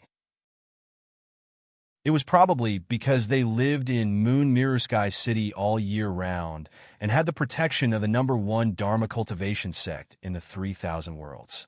The residents of Moon Mirror Sky City loved to watch the show. In just a short while, there were already 3 layers of people inside and 3 layers outside. There were many people who were waiting to gossip. Ming-Chi looked around. Wei Yuanzhong was still standing in place, not worried at all. He was just a nascent soul cultivator, and a nascent soul cultivator from a small sect. Even if he could take out a Dharma treasure, it would only be level 4 or level 5 at most. Wei Yuanzhong really didn't care about level 5 Dharma treasures. His eyes flashed slightly. Ming-Chi had already moved. With a light chop sound, a cloud of mist suddenly rose from her hand. The fog quickly spread out, covering everything in the surroundings. Wei Yuanzhong still watched with a smile. The fog summoned by a level 5 Dharma treasure couldn't block the eyes of a cultivator who was about to reach the great perfection of the spirit's severing stage. He could wait for Ming-Chi to run a few steps before catching up. This was also giving face to Ming-Chi. He really didn't have any enmity towards this Ming-Chi. After all, the other party was recognized by the last profound realm great doctor of the ancient era, Lin Yin. He was the only medical cultivator in thousands of years. He had to give his face? The fog spread too quickly and quickly covered all the streets and alleys around the restaurant. Wei Yuanzhong hadn't finished his thought yet. He was leisurely waiting for Ming-Chi to run a few steps first, and then he would quietly follow and give her enough face when the fog swallowed him like a tide. In that instant, the fog not only blocked Wei Yuanzhong's vision, but also sealed his consciousness. Wei Yuanzhong couldn't see anything and couldn't sense where Ming-Chi was at this time. He instantly reacted. That girl has a level 6 Dharma treasure in her hand. Wei Yuanzhong really didn't expect that Ming-Chi, who came from a small sect like Cool Breeze Valley, would have a level 6 Dharma treasure as soon as she reached Yuanying. Not to mention her. Even Wei Yuanzhong himself couldn't take out a level 6 Dharma treasure. His soulbound Dharma treasure was only level 5 right now. Wei Yuanzhong stilled and quickly rushed towards Ming-Chi's position in his memory. He knew that the other party wouldn't foolishly stand in place and wait for him to catch her, so he still had a glimmer of hope. In the blink of an eye, Wei Yuanzhong had already rushed to the place where Ming-Chi had just stood. There really was someone there. He was overjoyed and didn't care about anything else, grabbing the other person's wrist. "Ah!" The person who was caught by him cried out in alarm. Her delicate and timid voice carried a hint of panic. "It's you." Wei Yuanzhong recognized the voice and could not hide his disappointment. "Where's Ming-Chi?" The person he caught was Lu Qingran. She didn't know what had happened. When the fog had suddenly risen, she had unconsciously wanted to run towards Ming-Chi's shimmy. But the fog had spread so quickly that she couldn't see anything. Even her consciousness seemed to have been sealed by the fog. Something tripped her under her feet. Lu Qingran stumbled forward a few steps. Just as she steadied herself, someone grabbed her wrist. Then, Wei Yuanzhong, who had grabbed her, let go of her and looked for Ming-Chi again. Ming-Chi! Ming-Chi! Ming-Chi again! Lu Qingran gently bit her lower lip, but her eyes were a little red. Why did Shimmy Meng Chi suddenly seem to have become the center of everyone's attention? Those male cultivators who couldn't help but be amazed by her appearance in the past only knew Meng Chi now. Clearly, she was still that dull, always expressionless, boring, silent, and mediocre Shimmy Meng Chi Shimmy. Lu Qing ran herself, didn't spend much time cultivating. She just got a better cultivation method than the one in Cool Breeze Valley. She casually practiced it, and now she was already a nascent soul cultivator. Clearly, she was not inferior to Shimmy Meng at all. Lu Qing Ran's eyes were filled with fog, and she heard Wei Yuanzhong ask sternly again, "Where's Meng Chi?" I don't know," she murmured. "Just now I was standing in the same place. Someone pushed me, and then ran behind me." Her face heated up, but the fog hadn't dispersed yet, and no one could see her appearance at this moment. Maybe that was Shimmy Meng. As Lu Qing Ran's voice fell, the fog gradually dispersed. Her eyes became clear again. Those people who came to watch the show were sharp-eyed, and they immediately noticed that two people were missing. And they were the two most important people. Meng Chi and the man who was thrown down from the restaurant by Wei Yuanzhong had already disappeared in the fog. Wei Yuanzhong looked around. This was the most prosperous area of Jinghua Heaven. There were many people here, and it was easy to find Meng Chi even if she blended into the crowd. "Why did you run?" Wei Yuanzhong was also helpless. "I didn't mean any harm," he murmured, and then glanced at Lu Qing Ran. "You can go." "Huh?" Lu Qing Ran looked at him blankly. "You can go." After Wei Yuanzhong finished speaking, he turned around and walked back into the restaurant. But I... Before Lu Qing Ran could finish her sentence, Wei Yuanzhong had already entered the restaurant, and she couldn't even see his back. She stood blankly on the busy street. Did he just let her leave like this? Because she was already completely worthless? So the other party saved her from the beginning, brought her by his side, and brought her back to Jinghua Heaven City just for Shimmy Meng Chi? Lu Qing Ran was increasingly at a loss. She had never been so at a loss. All around her were strangers. When they passed by her, they might take a second look at her, but no one would stop for her. In the end, they were all strangers who had nothing to do with her. And those people who were once related to her had already left one by one, gradually drifting further and further away, never turning back to look at her again. "That's right." Lu Qing Ran reacted at once. Although he was only at the qi condensation stage, where was the male cultivator who was willing to protect her? Where did he go? She turned around, but she didn't see that person's figure. Lu Qing Ran looked around. For a moment, she actually didn't know what she should do. This was clearly a crossroads, but she had completely lost her direction. At the same time, about 7 or 8 streets away from the restaurant where the incident happened, Meng Chi suddenly stopped. The green-robed man who was thrown out of the restaurant just now was standing beside her. As long as she lowered her head, she could see the other party's slender fingers tightly holding her wrist. "You?" She stopped, and the male cultivator also stopped. He turned back, his eyelids still lowered, his expression indifferent, and he still looked so listless, as if he didn't care about anything. Meng Chi, however, stared at his handsome side profile. He was thrown so pathetically, but he didn't look angry. Meng Chi suddenly stopped, but he didn't ask why. But just now, when Meng Chi released the spell attached to the magic weapon, the fog suddenly rose. Before anyone could react, he had already quickly reached Meng Chi's side and said to her, "Come with me." Meng Chi sized up the other party. The magic weapon she used was a 6th-level magic weapon, and the spell attached to it was Bewildering Trace. When the fog rose, it didn't only block people's vision, but also their divine sense. Unless they were insightful Emptiness Realm cultivators or the owner of Meng Chi's magic weapon, no one could see their surroundings clearly in the fog. But this Qi cultivator didn't seem to be trapped at all. He took Meng Chi silently and accurately through the streets and alleys, and arrived here in just a moment. Thinking of this, she gently shook her wrist. The young male cultivator opened his hand and let go of her. "Go through this street, turn left, and you'll reach Jinghua Heaven's villa." He finally spoke. His voice was very pleasant, like the most melodious sound of a flute.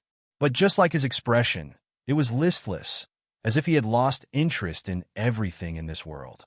After he finished speaking, he didn't wait for Meng Qi's response, turned around, and walked slowly in the opposite direction of Jinghua Heaven's villa. The young male cultivator was quite tall, but he was too thin. He wore an ordinary-sized green robe, but it seemed empty on his body. As soon as he walked, the wind lifted his robe sleeves, and even he seemed like he would be blown away by the wind at any time. He walked slowly with his hands clasped behind his back. He was just a qi cultivator, and he was almost humiliated by being thrown from a restaurant and breaking his arm. But he didn't care at all, and his bearing was still calm. Meng Qi looked at his back quietly, and suddenly called out, "Fellow Taoist Yin." The green-robed man's footsteps paused slightly, but he didn't stop. He just said faintly with his back, facing Meng Qi, "You and I don't know each other. You helped me just now, and I also helped you. We're even now, so why do we need to know each other's identities?" DDXS. Meng Qi couldn't help but smile. "I'm afraid that won't do," she said. "Ah." The young male cultivator laughed a little self-deprecatingly and finally stopped. He didn't look back, and his back was still facing Meng Qi. He asked, "Are you a medical cultivator?" "Yes," Meng Qi responded. "Did my father invite you?" "No." Meng Qi shook her head. "Right now, I'm only a nascent soul cultivator, and my medical skills haven't reached Realm 5. Your father wouldn't invite me. But you're Meng Qi." The young male cultivator finally turned around. His expression still looked a little tired, but his eyes became bright. He was good-looking, but he was a little tired just now. But when he straightened his back, and his eyes became bright, he looked a little bit more like the #1 genius of the younger generation in Western Jia. "Yin Xian," he looked at Meng Qi and said, "Fellow Taoist Yin." Meng Qi bowed to him. Yin Xian also returned the bow. He was only a qi cultivator, but no one dared to truly underestimate him. This young man, who looked to be in his 20s, was a true genius cultivator of Western Jia. If people like Chu Tianfeng and Qin Xiaoma were geniuses, then Yin Xian was a genius among geniuses. He reached core formation at the age of 11, nascent soul at the age of 13, spirit severing at the age of 17, and reached profound emptiness at the age of 22. Meng Qi was also 20 years old this year, and only with Ji Wuzhong's help did she barely reach nascent soul. She was the kind of person who didn't have much talent for cultivation, but she definitely wasn't stupid. She was just one of the ordinary cultivators in the 3,000 worlds, and naturally couldn't be compared to these geniuses. Of course, the current Yin Xian was only a qi cultivator, and wasn't even as good as Meng Qi. It could be said that the vast majority of cultivators, no matter if they had talent or not, as long as they worked hard, they would more or less be able to reach qi cultivator perfection and then foundation establishment. But Yin Xian probably couldn't. This young sect master of Jinghua Heaven naturally wasn't trash. In the past, to stop the invasion of the demon world, he guarded the boundary crack alone for 3 days and 3 nights. When the reinforcements arrived, he was relieved to let his exhausted self pass out. But unfortunately, his Naiden was corroded by the demonic energy and the boundary power, and was damaged to the point of almost collapsing, so he returned to Qi cultivator perfection. His spiritual C had already returned to Qi cultivator perfection, and his spiritual energy was only about the same as a Qi cultivator. But after all, he was once a profound emptiness powerhouse, and he still had experience, so in fact he should still be considered a profound emptiness cultivator. So the fog that could block Wei Yuanzhong's vision was like nothing in his eyes. So he could so accurately lead Meng Qi through the streets and alleys, and come here. Meng Qi looked into Yin Xian's eyes, and the other party was also looking at her. Fellow Taoist Meng doesn't seem to be a warm-hearted person who likes to meddle in other people's business. Yin Xian suddenly raised the corner of his mouth. Meng Qi used a magic weapon to summon the fog to cover Wei Yuanzhong's eyes, and she didn't have the intention to take her senior martial sister away. But he also saw clearly just now that when he was about to fall, Meng Qi's hand was already raised, so at least he wouldn't be crippled. "I'm not," Meng Qi said, "but I want to enter the Lesser 10 Extremes Mountain." Her tone was calm, as if she was going to eat. "And I want to reach the top, and I want to leave the Lesser 10 Extremes Mountain alive." Yin Xian, what does that have to do with me? He asked. Meng Qi said, you will enter the Lesser 10 Extremes Mountain with me. I won't. Yin Xian said, you will. Meng Qi casually touched her storage brocade bag and took out the magic weapon that Yin Shun Bei gave her. This was given to me by Sect Master Yin, and I also need his help, so I promised him that I will bring you in and heal your injuries. Your tone is not small.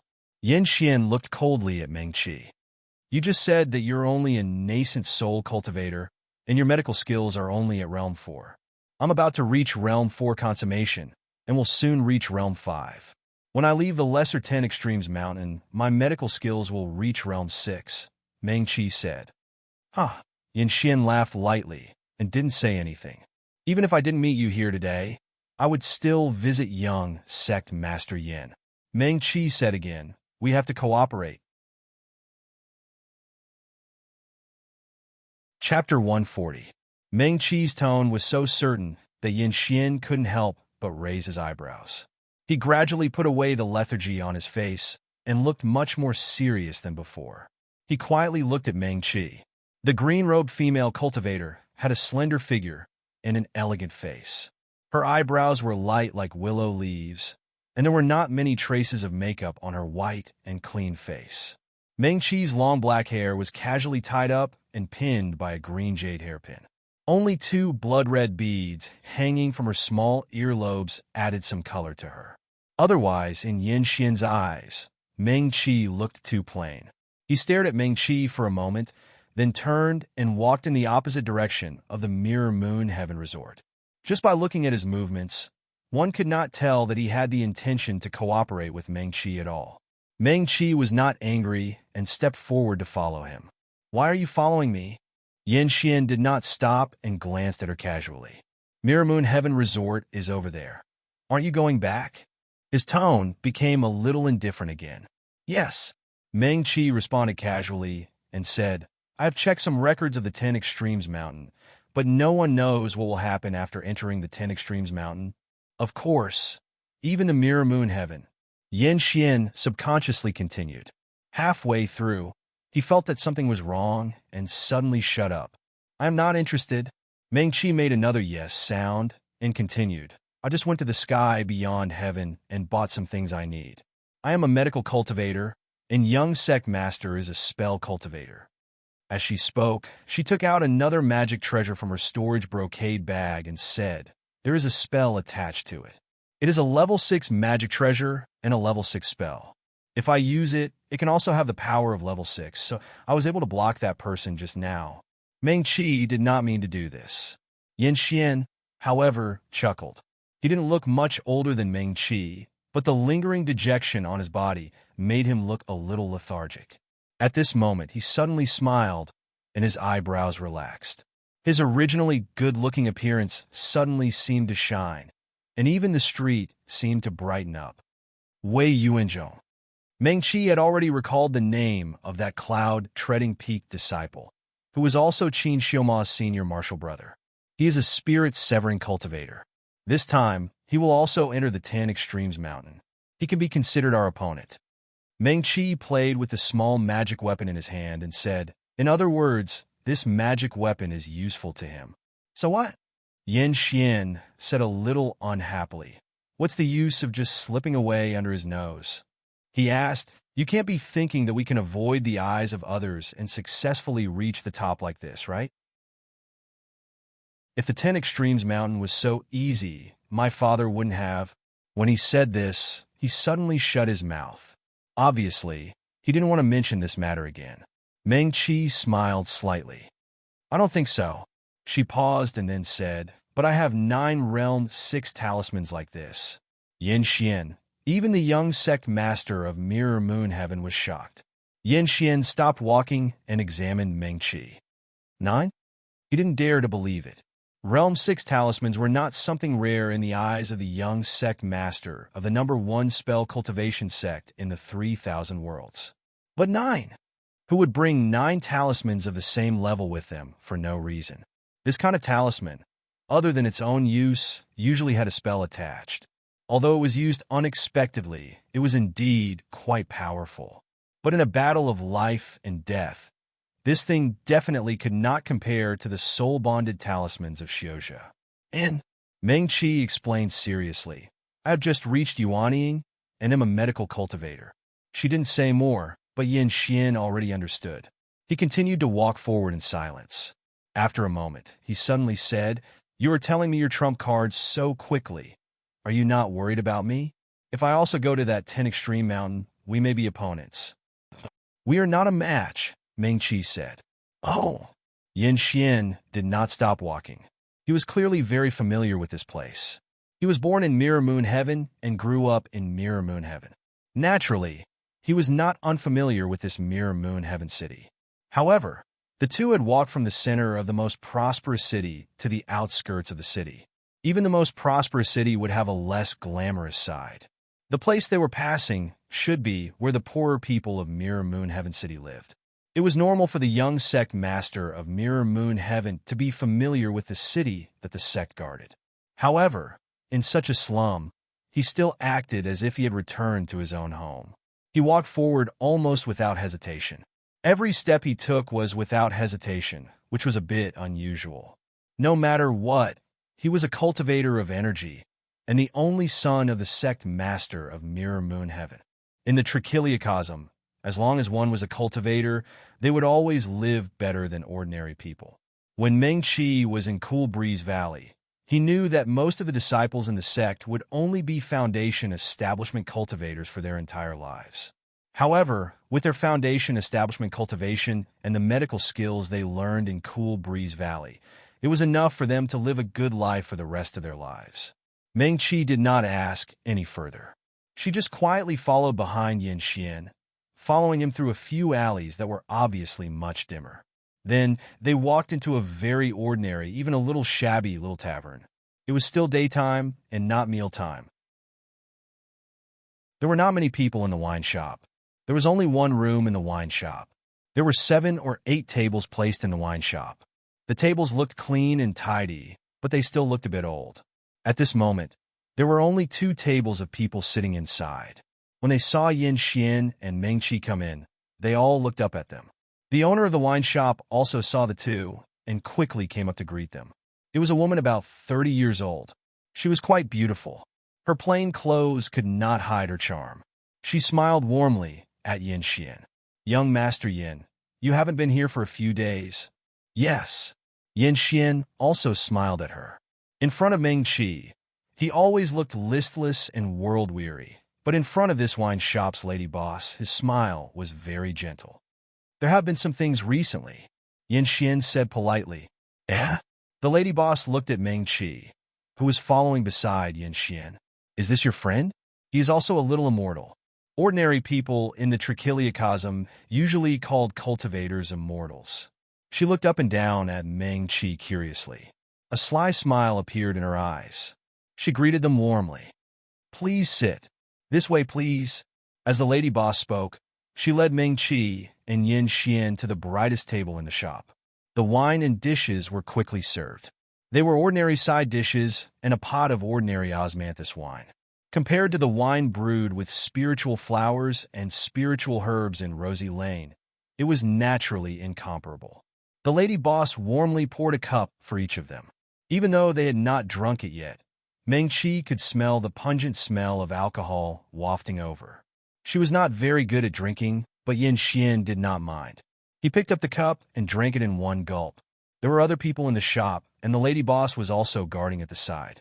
Meng Qi could not continue talking about the Shurjua mountain. She picked up her chopsticks, picked up a shrimp, and ate it.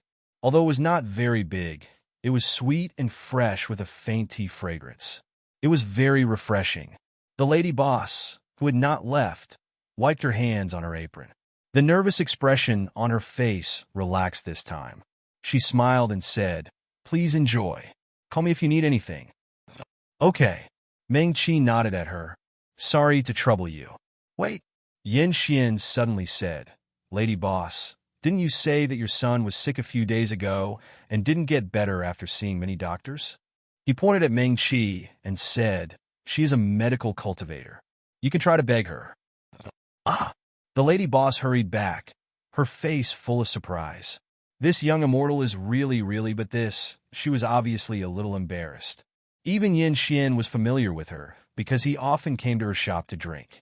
In their eyes, cultivators were people from a completely different world from them. Even though Yin Xian said so, looking at Meng Qi's cheeks that were as white as jade, the lady boss nervously wiped her hands on her apron again. She opened her mouth and then closed it again. For a moment, she did not know what to say. Young immortal. The lady boss hesitated for a moment, but still opened her mouth and said, my son. Her words were intermittent. She could not help but look at Yin Xian, hoping that he could help her. Take me to have a look first, okay? Meng Qi put down his chopsticks, stood up, and asked, okay. The lady boss was overjoyed and replied, this way, please. As she spoke, she led Meng Qi to the back of the tavern. In front of her tavern was the shop, and behind it was the place where they lived. In fact, the place was not too small. It was neatly and clean, similar to the tavern. Although the things were a little old, the owner obviously loved this place very much. Every blade of grass and every object was carefully taken care of. Here, young immortal, please, the lady boss said, and led Meng Qi into a room. As soon as the door was opened, a strong smell of medicine came out. The windows in the room were closed, and a person was lying on a small bed in the corner of the room. Young immortal. The lady boss had already walked to the bedside and turned to look at Meng Qi nervously and expectantly. My surname is Meng, Meng Qi said. You can call me Dr. Meng. Yes, Dr. Meng. The lady boss quickly responded. Meng Qi had already walked to the bedside and looked at the child lying quietly on the bed. His eyes were closed, and his cheeks were so thin that they were completely sunken. His hair was a little withered and yellow, and the skin on his face was also sallow. His lips were almost completely pale. There was a strong smell of medicine on his body. Obviously, he had taken a lot of medicine during this period. When the lady boss greeted the customers in front, she had a warm and generous smile on her face. At this time, when she returned to her child, her eyes turned red. Dr. Meng, she called Meng Qi again, and tears flowed down first. Meng Qi stood by the bed and reached out to press the child's wrist. The child's wrist was also very thin, and his skin was cold and dry. If his stomach was not still rising and falling slowly, he would look no different from a dead person. Meng Qi could feel the child's pulse, which was sometimes fast and sometimes slow. It was very strong, but compared to the child's terminally ill appearance, it was very abnormal. Before he got sick, did he go out of the city? Meng Qi asked.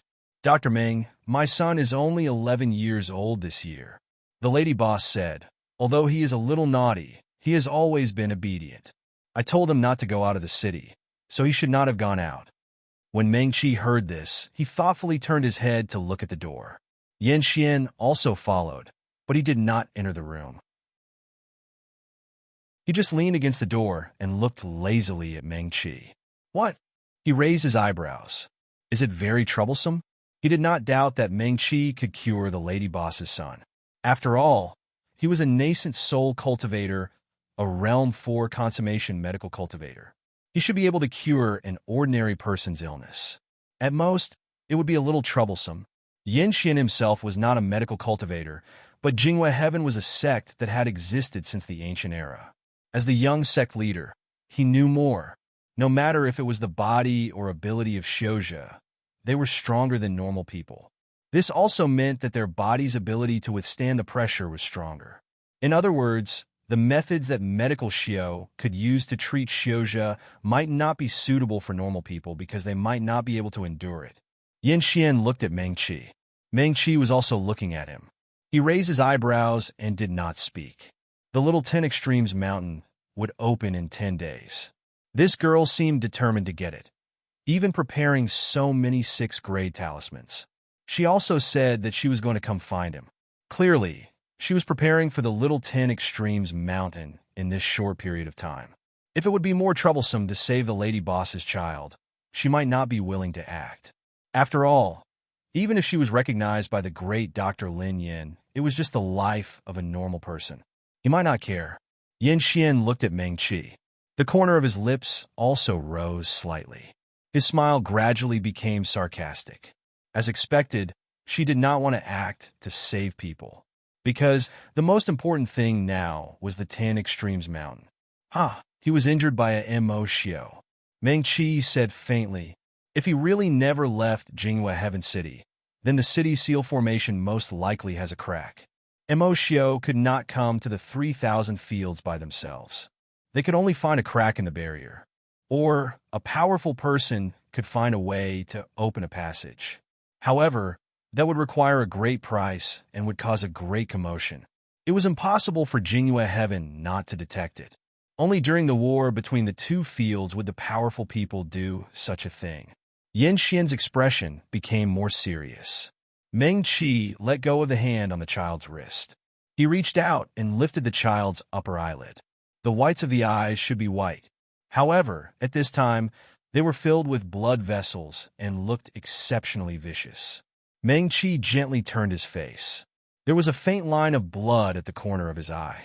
It flowed down the skin in front of his ear and finally disappeared into his neck. She reached out and pressed the child's shin. She let go of his collar and let him turn sideways. The line of blood flowed all the way down from his neck and disappeared under his collar. She let go of her hand. No wonder ordinary doctors were helpless. Ordinary first realm and second realm medical cultivators probably could not do anything either, especially when the other party was a child in his teens. Meng! Dr. Meng. The tavern owner looked at Meng-Chi's silence and was extremely nervous. Can my child be saved? Yes. She nodded. Thank God. The tavern owner heaved a sigh of relief. Tears rolled down her cheeks. Dr. Meng? She suddenly looked at Meng-Chi even more nervously. This young medical cultivator's expression was somewhat grave. Is it? The tavern owner swallowed nervously and asked, is it very difficult? Is it? She staggered to the side, opened the cabinet, and took out a small wooden box. I still have some spirit stones. As the tavern owner spoke, she walked to Meng-Chi with a box of spirit stones. She nervously opened the lid and asked carefully, do you think these are enough? Before Meng-Chi could speak, she quickly said, if not, I can borrow more. Or my tavern is also worth some money. Dr. Meng, as she spoke, she grabbed Meng-Chi's hand and was about to kneel down. Please, I beg you, you must save my son. I beg you. Meng-Chi sighed softly and reached out to help the tavern owner up. I'll try my best. She turned to look at Yan Xian and then at the wooden box. There were a lot of spirit stones in the box, but they were all first-grade spirit stones. Yan Xian raised his eyebrows again. First-grade spirit stones. Then he watched as Meng-Chi grabbed a handful of spirit stones from the box and generously put them into her storage brocade bag. These are enough, she said without counting how many spirit stones she had grabbed. Madam, Meng-Chi said to the tavern owner, he is not sick, he is injured. It's just that he is not a cultivator and has been injured for a long time, so it is not easy for him to recover. I know. The tavern owner nodded repeatedly. Do you need us to do anything? Dr. Meng, just tell us, we will definitely do it. Okay. Meng-Chi nodded. I will tell you in detail when the time comes. Her tone was still calm. The injury was indeed a little troublesome, but it was not troublesome for Meng-Chi. She was a medical cultivator who was almost at the peak of the 4th grade, and now she had a lot of spirit stones. She had just bought a lot in the Outland, so she did not lack spiritual medicine.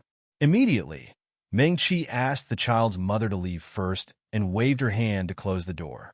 Instead, Yan Xian stepped in and pulled a chair to sit down. Meng-Chi did not speak to him. She raised her hand and took out a silver needle from the brocade bag. The tip of the needle flashed and sank into the child's wrist. Wukyuox. Meng-Chi flicked her fingers again, and the 5-spirit cauldron appeared beside her. She did not delay much and threw 3 or 4 spiritual herbs into the 5-spirit cauldron. Meng-Chi turned to look at Yan Xian and said, do you have spirit stones? Yan Xian was stunned and asked, how much do you need? 1 8th grade spirit stone and 10 5th grade spirit stones, Meng-Chi said. Yan Xian was stunned again. No matter how injured he was and how much his cultivation had regressed, he should be able to take out these spirit stones. Yan Xian handed the spirit stones needed by Meng Qi to her, and she put the 8th grade spirit stone under her natal cauldron. The spirit stone made a soft sound, and spiritual energy overflowed. The bottom of the cauldron flashed, and Meng Qi took out a small bottle and poured some water into the 5-spirit cauldron. After a while, the room was filled with a medicinal fragrance. The slightly bitter and astringent medicinal smell dispelled the strong medicinal smell from before. The medicinal liquid in the small cauldron boiled, and finally a small bottle of emerald green medicinal liquid was formed. Meng Qi bent over, picked up the child, and let him sit against the head of the bed.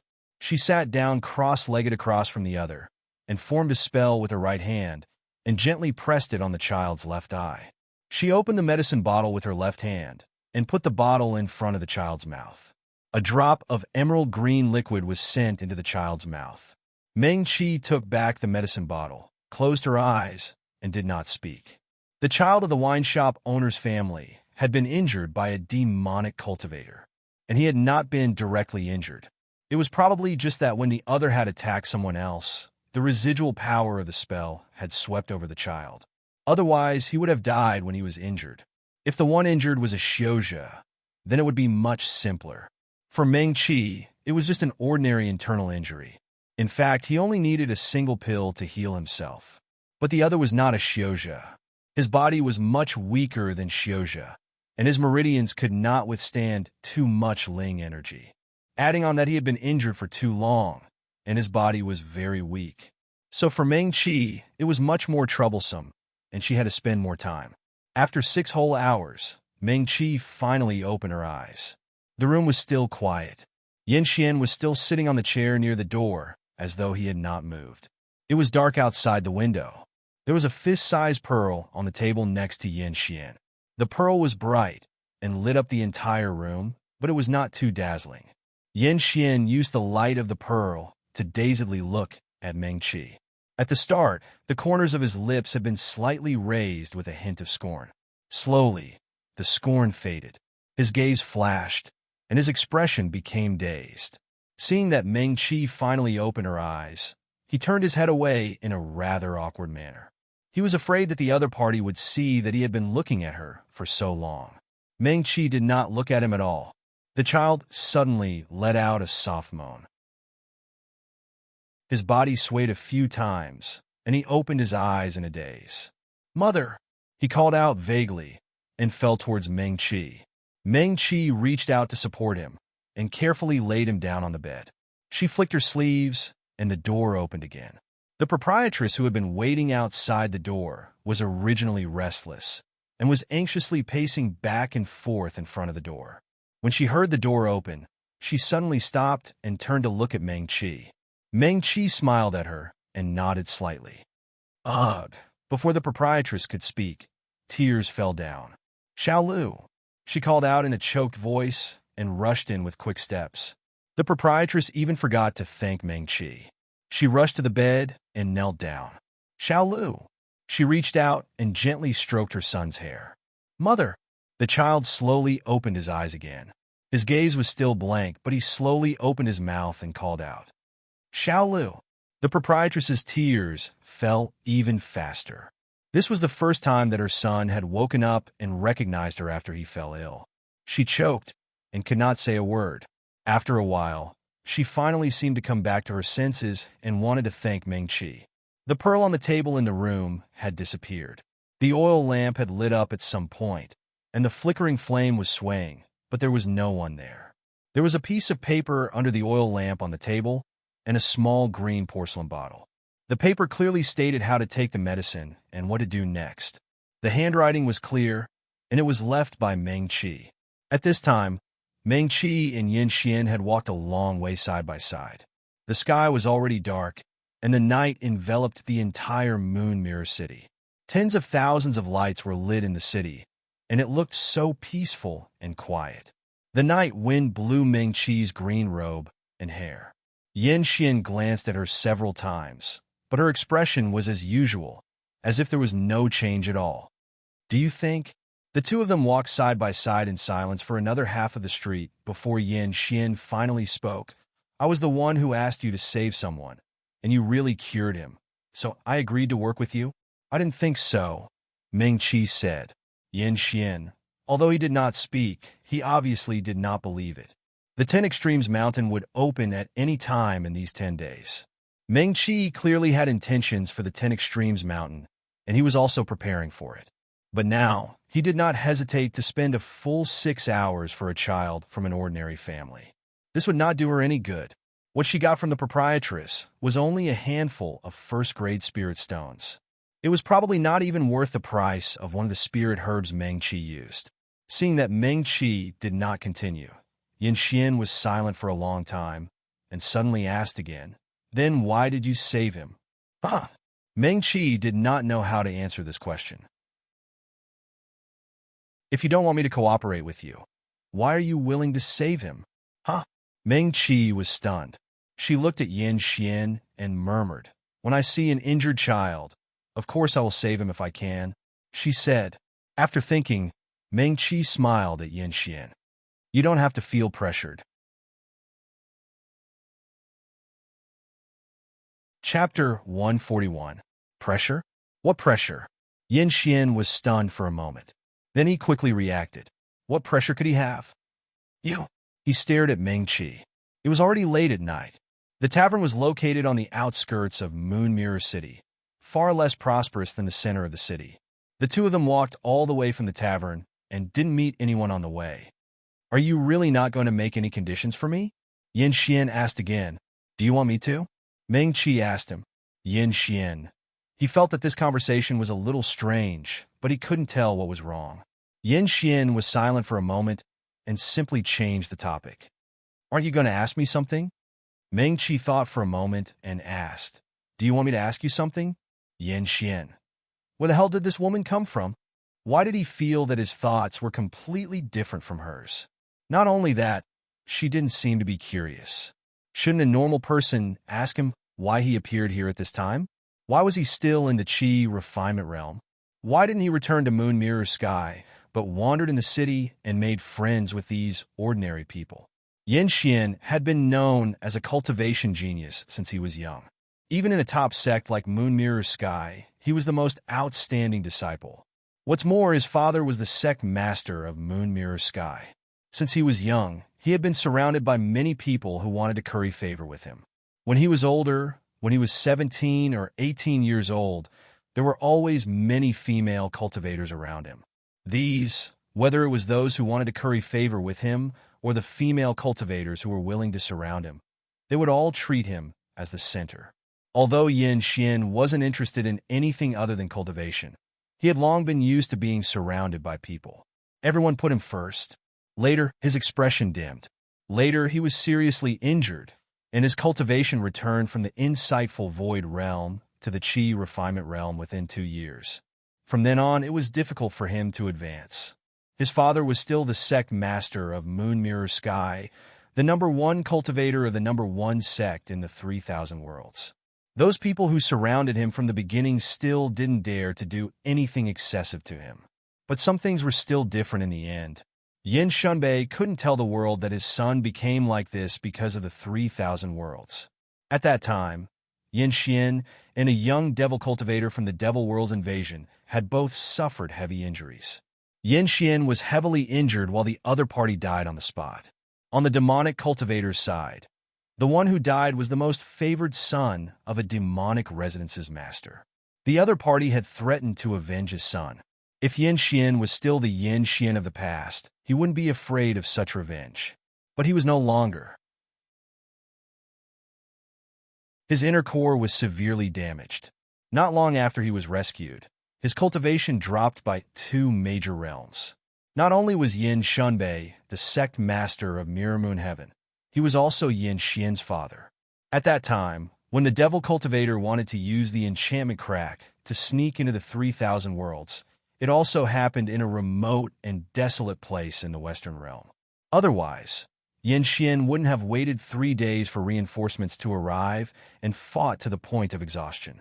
This matter happened quietly, and very few people knew about it. Yin Shunbei didn't want more people to know.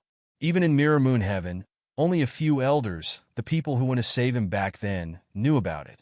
Even Yin Xian's fellow sect disciples didn't know why. Overnight, the genius youth of the sect was unable to recover, and his cultivation grew weaker and weaker. In the end, the disciples in charge of the work in Mirror Moon Heaven all had higher cultivation than him. They wouldn't do anything to the sect master's son. But there were fewer and fewer people around Yin Xian. Those female cultivators who had once admired him also gradually left. Those people who used to surround him like stars surrounding the moon had all become stronger in the past 2 years, and they had all become moons that were held in the sky by more people. Only Yin Xian forever stopped at the bottom of the valley. He wasn't actually hurt or humiliated, and no one would bully him. He knew that as long as his father was still alive, people wouldn't even say a harsh word to him. But probably only people who had experienced it would understand this kind of despair. Only people who had experienced this would understand the misery of falling from the clouds and never being able to climb back up. On the dark street, there was only the sound of Yin Xian and Meng Qi's unhurried footsteps. They had walked a very long path, at least long enough for Yin Xian to have enough time to recall everything that had happened in the past 2 years. He increasingly didn't want to stay in the sect. There were no malicious words, and no one would purposely step on his dignity. However, with every moment he spent there, he could sense that the gap between him and his fellow disciples was growing larger and larger by the second. They still had a future. The great path was in front of them, and they only needed to work hard in cultivation. But he had nothing left. In these 2 years, many medical cultivators famous in the 3,000 worlds had come to treat him. Even the people of the strongest wind alliance, Shui family, in Western Jie shook their heads regretfully and then left.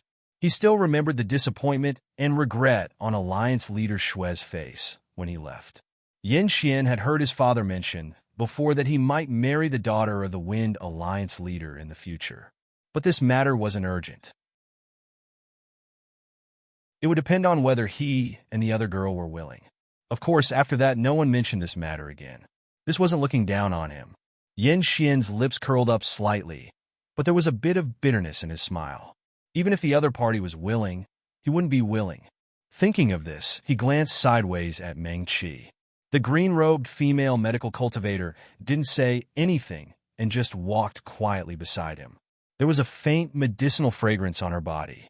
When the night wind blew, this indistinct bitter smell seemed to float even further away, but it didn't make people dislike it at all.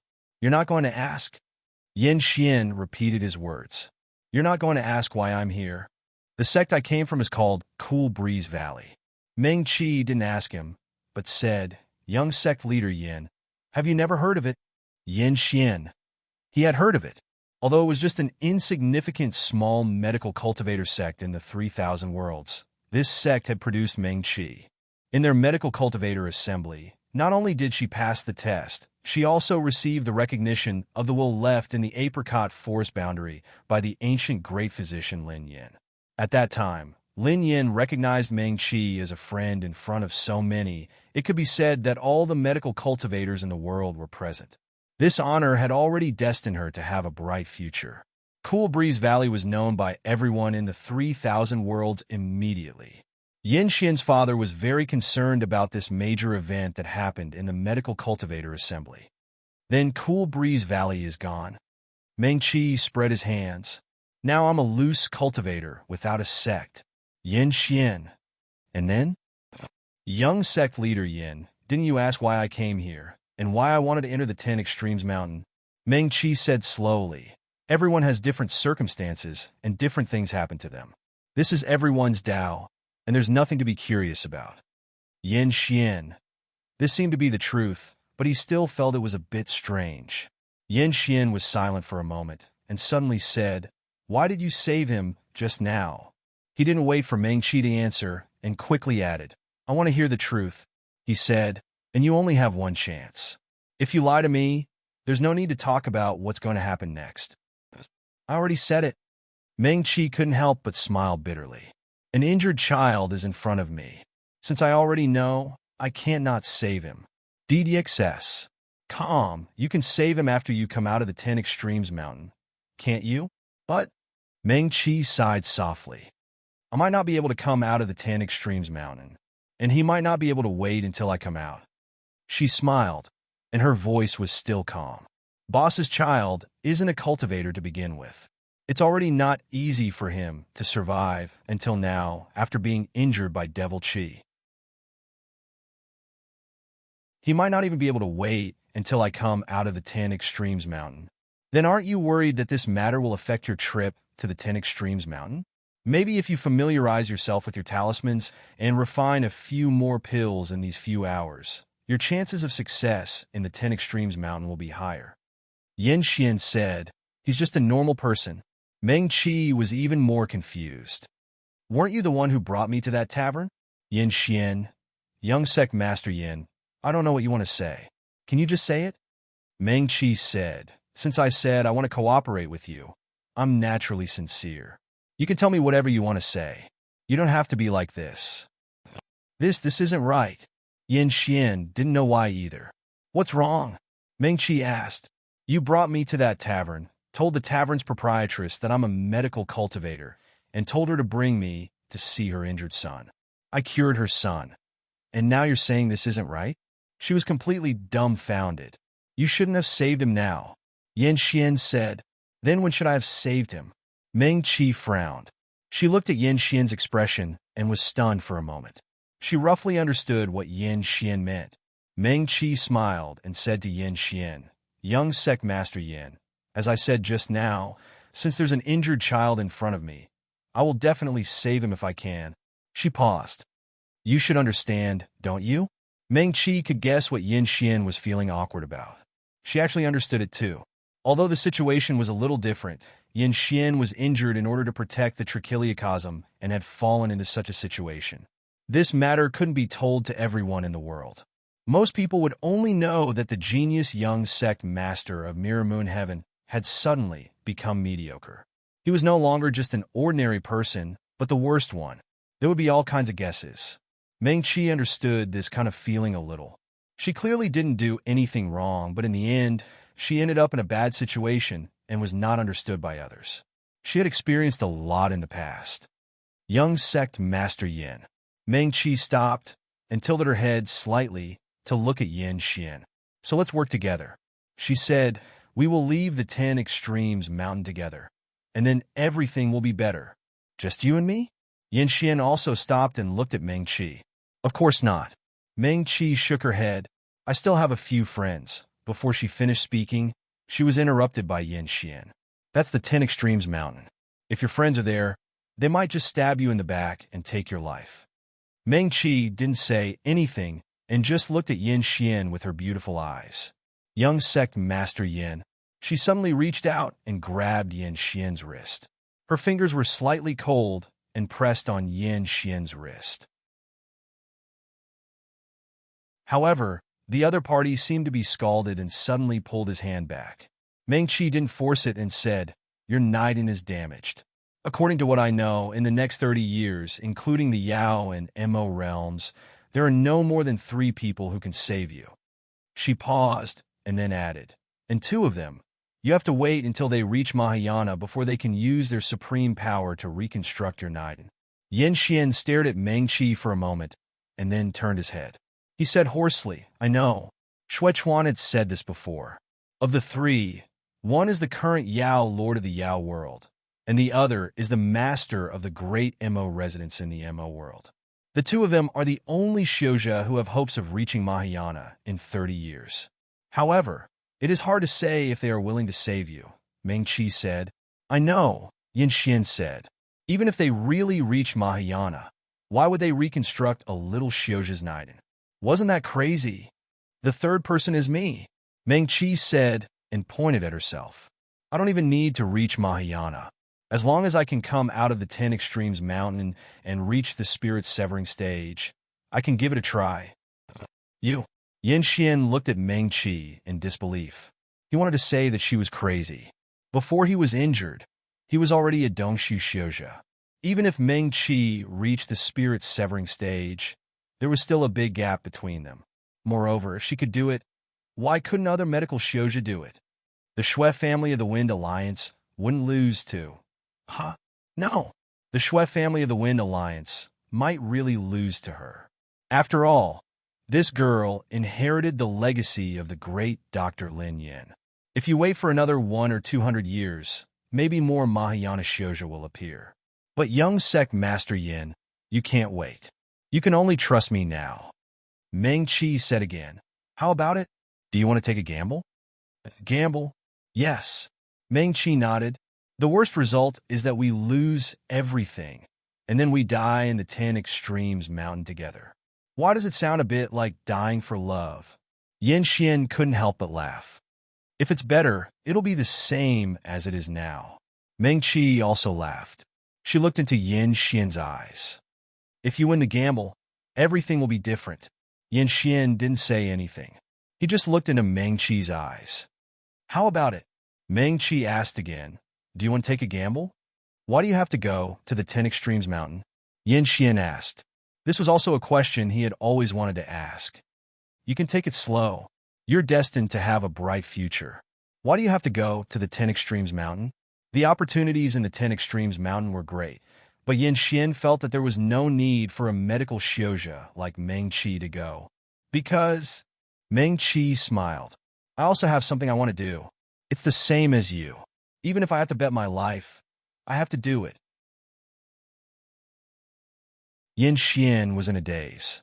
He didn't know what Meng Qi meant by something that I have to do even if I have to bet my life. So, Meng Qi stretched out her right hand in front of him. Do you want to work together? Okay. Yin Xian reached out and high-fived her right hand. Then let's go back, Meng Qi said. Huh. Yin Xian raised his eyebrows. Mirror moon sky. Meng Qi quickened her pace. I have to go back and refine pills. I bought a bunch of herbs. If I hurry up and refine one more pill, I might have a higher chance of winning. Weren't you not in a hurry, just now? Yin Xian was stunned. He also quickened his pace to catch up with her. As he walked, he asked casually, I'm in a hurry, but no matter how anxious I am, I can't just watch the child die, Meng Qi said. Yin Xian's footsteps paused slightly, but he didn't stop. He walked beside Meng Qi and looked at her thin body. Meng Qi, you be careful. Be careful. The two of them reminded each other almost at the same time. Although Yin Xian was only at the Qi disciple stage now, he was still an insightful emptiness stage cultivator. His reaction was still very sharp. He instinctively wanted to protect Meng Qi behind him. However, Meng Qi's movements were faster than his. She took a few steps forward and held a silver medicine knife in her right hand. She took out a magic weapon from her storage bag with her left hand and stared ahead without blinking. There was no one on the quiet street. In front of Meng Qi and the others, a thin and narrow sword was suspended in the air. At first glance, there was nothing special about the sword. However, after looking at it for a while, one would be shocked by the deep cold sword essence that came from the sword. This is... Yin Xian's expression gradually became serious. Meng Qi also recognized it. Sect leader Ling Ji of the Broken Space sect. Yin Xian looked at Meng Qi in surprise and took a step forward. In the end, he still protected her behind him. You go first, He is a powerful cultivator who is on par with your father.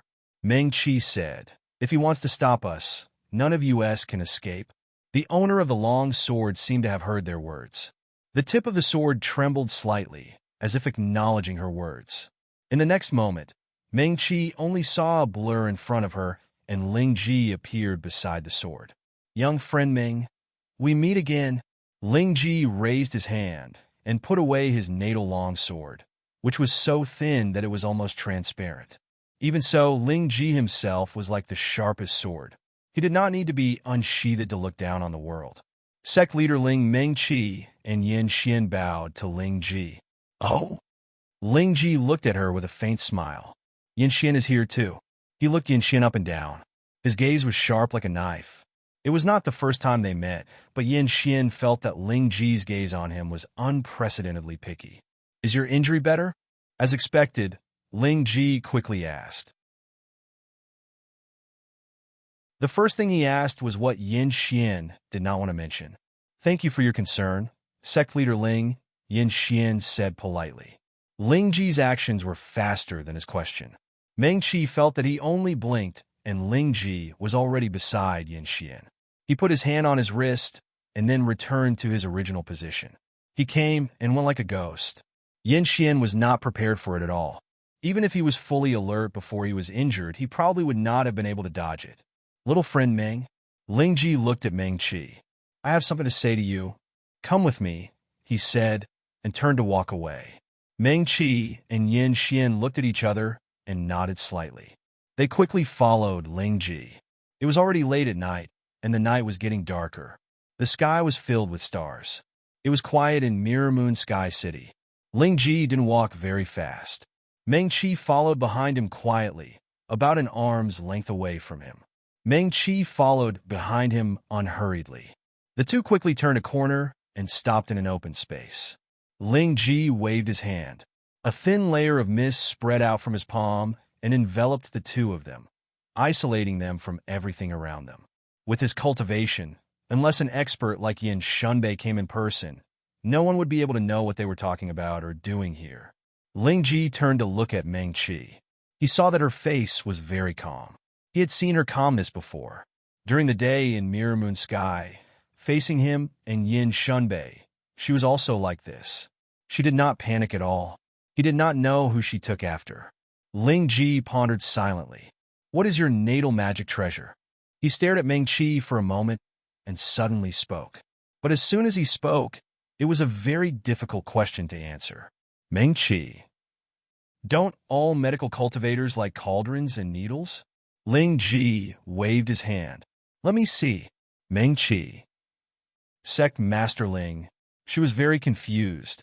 This was the first time they met this sect master of the Broken Space sect. I'm older than you, so I'm your senior. Call me Uncle Ling. Ling Ji said again. Meng Qi. She looked at Ling Ji in surprise. She was not used to such a friendly person at all. And the other party was the sect master of a large sect like the Broken Space sect. Was it really okay to be so casual? Come. Ling Ji lowered his voice to make his tone sound gentler. Let me see your natal magic treasure. There's no need, right? Meng Qi thought for a moment and still refused. The 10 Extremes Mountain is very dangerous, Ling Ji said. Not many people who go and can come out in one piece. And this time, the 10 Extremes Mountain opens once every 100 years. It's even more dangerous. As Ling Ji spoke, he touched his chin. He was a sword cultivator. His attainments in sword techniques were very high. There were almost no opponents in the world, and he was the sect master of the Broken Space sect. According to his identity, he was one of the people who stood at the peak of the 3,000 worlds. In front of Yin Shunbei during the day, Ling Ji indeed had the bearing of a great grandmaster. But now he looked a little lazy.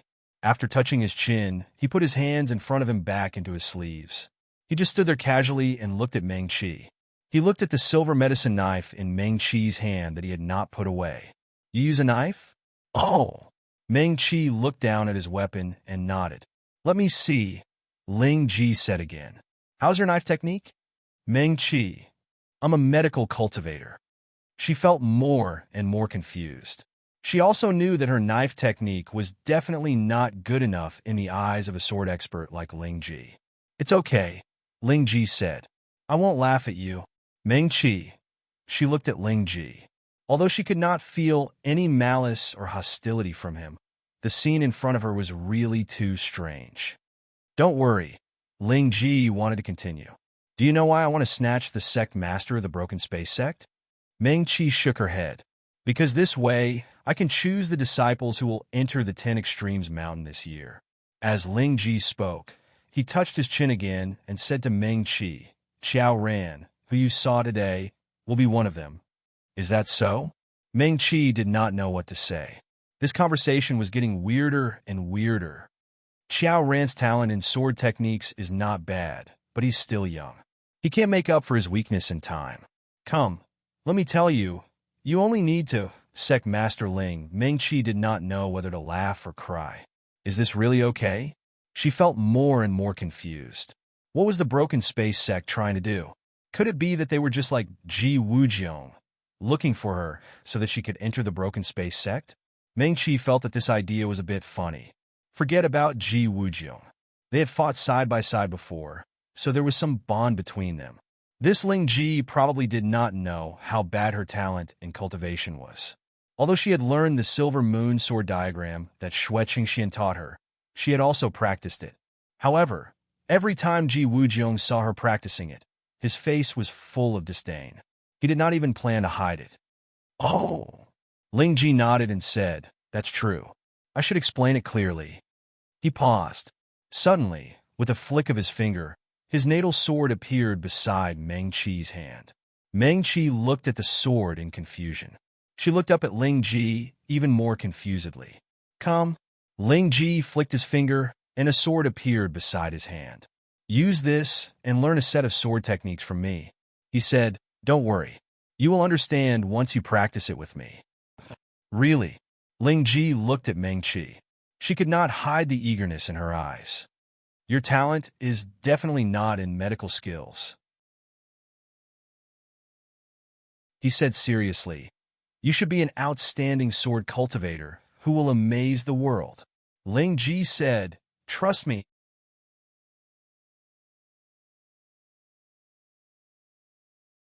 Chapter 142. Half an hour later, Ling Ji stared at Meng-Chi in a daze, completely at a loss. Meng-Chi released her hand and let the thin, long sword float next to her.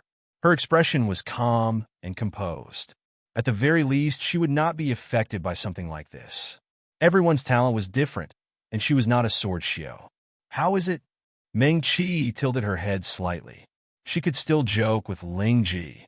"Does my talent in swordsmanship amaze you?" In Cough Cough. When Ling Ji had faced off against Yin Shunbei in Mirror Moon Heaven, she had had the presence of a true grandmaster. Now, she was clearly much more relaxed. "You still hold the sword very firmly," he said. "Your memory is not bad. You memorized the sword moves after being taught once. It was just that she could not use them." And he thought, and then said seriously, "The key is that your attitude is very good. You are calm and composed. Xiozhen need this kind of attitude to have a bright future." Meng-Chi couldn't help but smile. Sect Master Ling has worked hard. Everyone liked to hear compliments, and she was no exception. Truthfully, when Ji Wujiong had looked at her with undisguised amazement in the apricot forest boundary and insisted on taking her as a disciple, she had been slightly happy. Now, a powerful person like Ling Ji was trying to find good points to praise her. It was hard to be angry at him. However, it was one thing to like to hear praise. It was more important to know one's own strengths and weaknesses. "You are welcome," Ling Ji murmured. He stared at Meng-Chi. She couldn't be considered a stunning beauty, but she had an elegant face and a calm demeanor. She made people feel very comfortable. "Sect Master Ling, if there is nothing else, I will leave." Meng-Chi bowed to Ling Ji and turned to walk back the way she had come. "Wait!" Ling Ji hurriedly stopped her. Just now, he had said shamelessly that Meng-Chi would soon know what her talent was and why he had found her. The development of the matter was completely different from what he had imagined. Ling Ji was slightly conflicted. Meng-Chi stopped and turned around, looking at Ling Ji curiously. "You?" Ling Ji pondered for a moment. "Aren't you curious about why I came to you?" "Oh." Meng-Chi felt a little helpless. Why did the two people he met today like to talk in this way? Why did they have to take the initiative to ask them? "A little," she said honestly. "The Broken Space sect was also looking for me. But I believe that since Sect Master Ling agreed to the bet with Sect Master Yin, he would not make a move on me before I entered the 10 Extremes Mountain." "Of course," Ling Ji said quickly. After a moment of silence, he continued, "I wasn't originally the Sect Master of the Broken Void sect. I only became the Sect Master recently, Meng-Chi." She didn't answer and just looked at Ling Ji quietly. "In the past." Ling Ji paused. After a moment of silence, she continued, "I felt that being a free itinerant cultivator was quite good." He slowly clenched his hands that were hanging by his side. When he met Meng-Chi's clear eyes, he suddenly sighed softly. "Fine." Ling Ji waved his hand. "Everything can wait until you come out of the 10 Extremes Mountain." He glanced at Meng Qi again. I'll leave first. Meng Qi felt confused. She watched as Ling Ji really turned and left. The thin layer of mist dissipated. She stood in place for a moment until Ling Ji's figure completely disappeared into the night. Then, she turned and walked back the way she came. Yin Xian was still waiting in place. When he saw Meng Qi return, he didn't find it strange. The two continued to walk towards the Mirror Moon Sky Resort. After a few steps, Yin Xian suddenly asked, "Why did he look for you?" "To see if I have a talent for swordsmanship," Meng Qi murmured. "Do you?" Yin Xian asked. "No." Meng Qi shook her head. "Hey." Yin Xian suddenly spoke. "Did you notice that you look a bit like him?" "Huh." Meng Qi was stunned. "Your eyebrows and eyes are really similar to his." Yin Xian frowned slightly and recalled seriously. "Your nose is also similar, Meng Qi." "It can't be. Is it that dramatic?" Meng Qi recalled seriously. Her adoptive mother was a widowed woman in the Cool Breeze Valley. Although they lived in poverty, her adoptive mother was a very capable and hardworking person. Although their home wasn't big, everything was very warm. When Meng Qi was young, she always thought that her adoptive mother was her mother because she was really good to her and gave her meticulous and warm love. But when she was 10 years old, her adoptive mother fell seriously ill. Before she died, she told her that she found Meng Qi in the forest in the Cool Breeze Valley. The small package she found had a small Qi embroidered on it. Her adoptive mother's surname was Meng Qi, so she was called Meng Qi. Her adoptive mother endured her illness and even took Meng Qi to see the place where she found her. It was under a cliff, and there was nothing special about it. The forest was deep, and very few people went there. Her adoptive mother went there to pick some medicinal herbs and exchange them for pills in the Cool Breeze Valley. Many residents of the Cool Breeze town would do this. They would pick some medicinal herbs that they could and then exchange them for pills to treat headaches, fever, or external injuries in the Cool Breeze Valley. If her adoptive mother hadn't happened to pass by, Meng Qi, who was still a baby, might have died quietly in the forest. Later, Meng Qi passed a test and officially became a disciple of the Cool Breeze Valley, becoming an ordinary medical practitioner. In the sect, there was the talented senior sister Lu Qing Ran, as well as some senior brothers and sisters whose parents were ordinary practitioners. Meng Qi never thought of looking for her parents. She felt that since they threw her there, it meant that they didn't want her anymore. In her previous life, until her death, Meng Qi didn't know who her parents were. She would never even mention it to anyone. Oh, Meng Qi thought about it.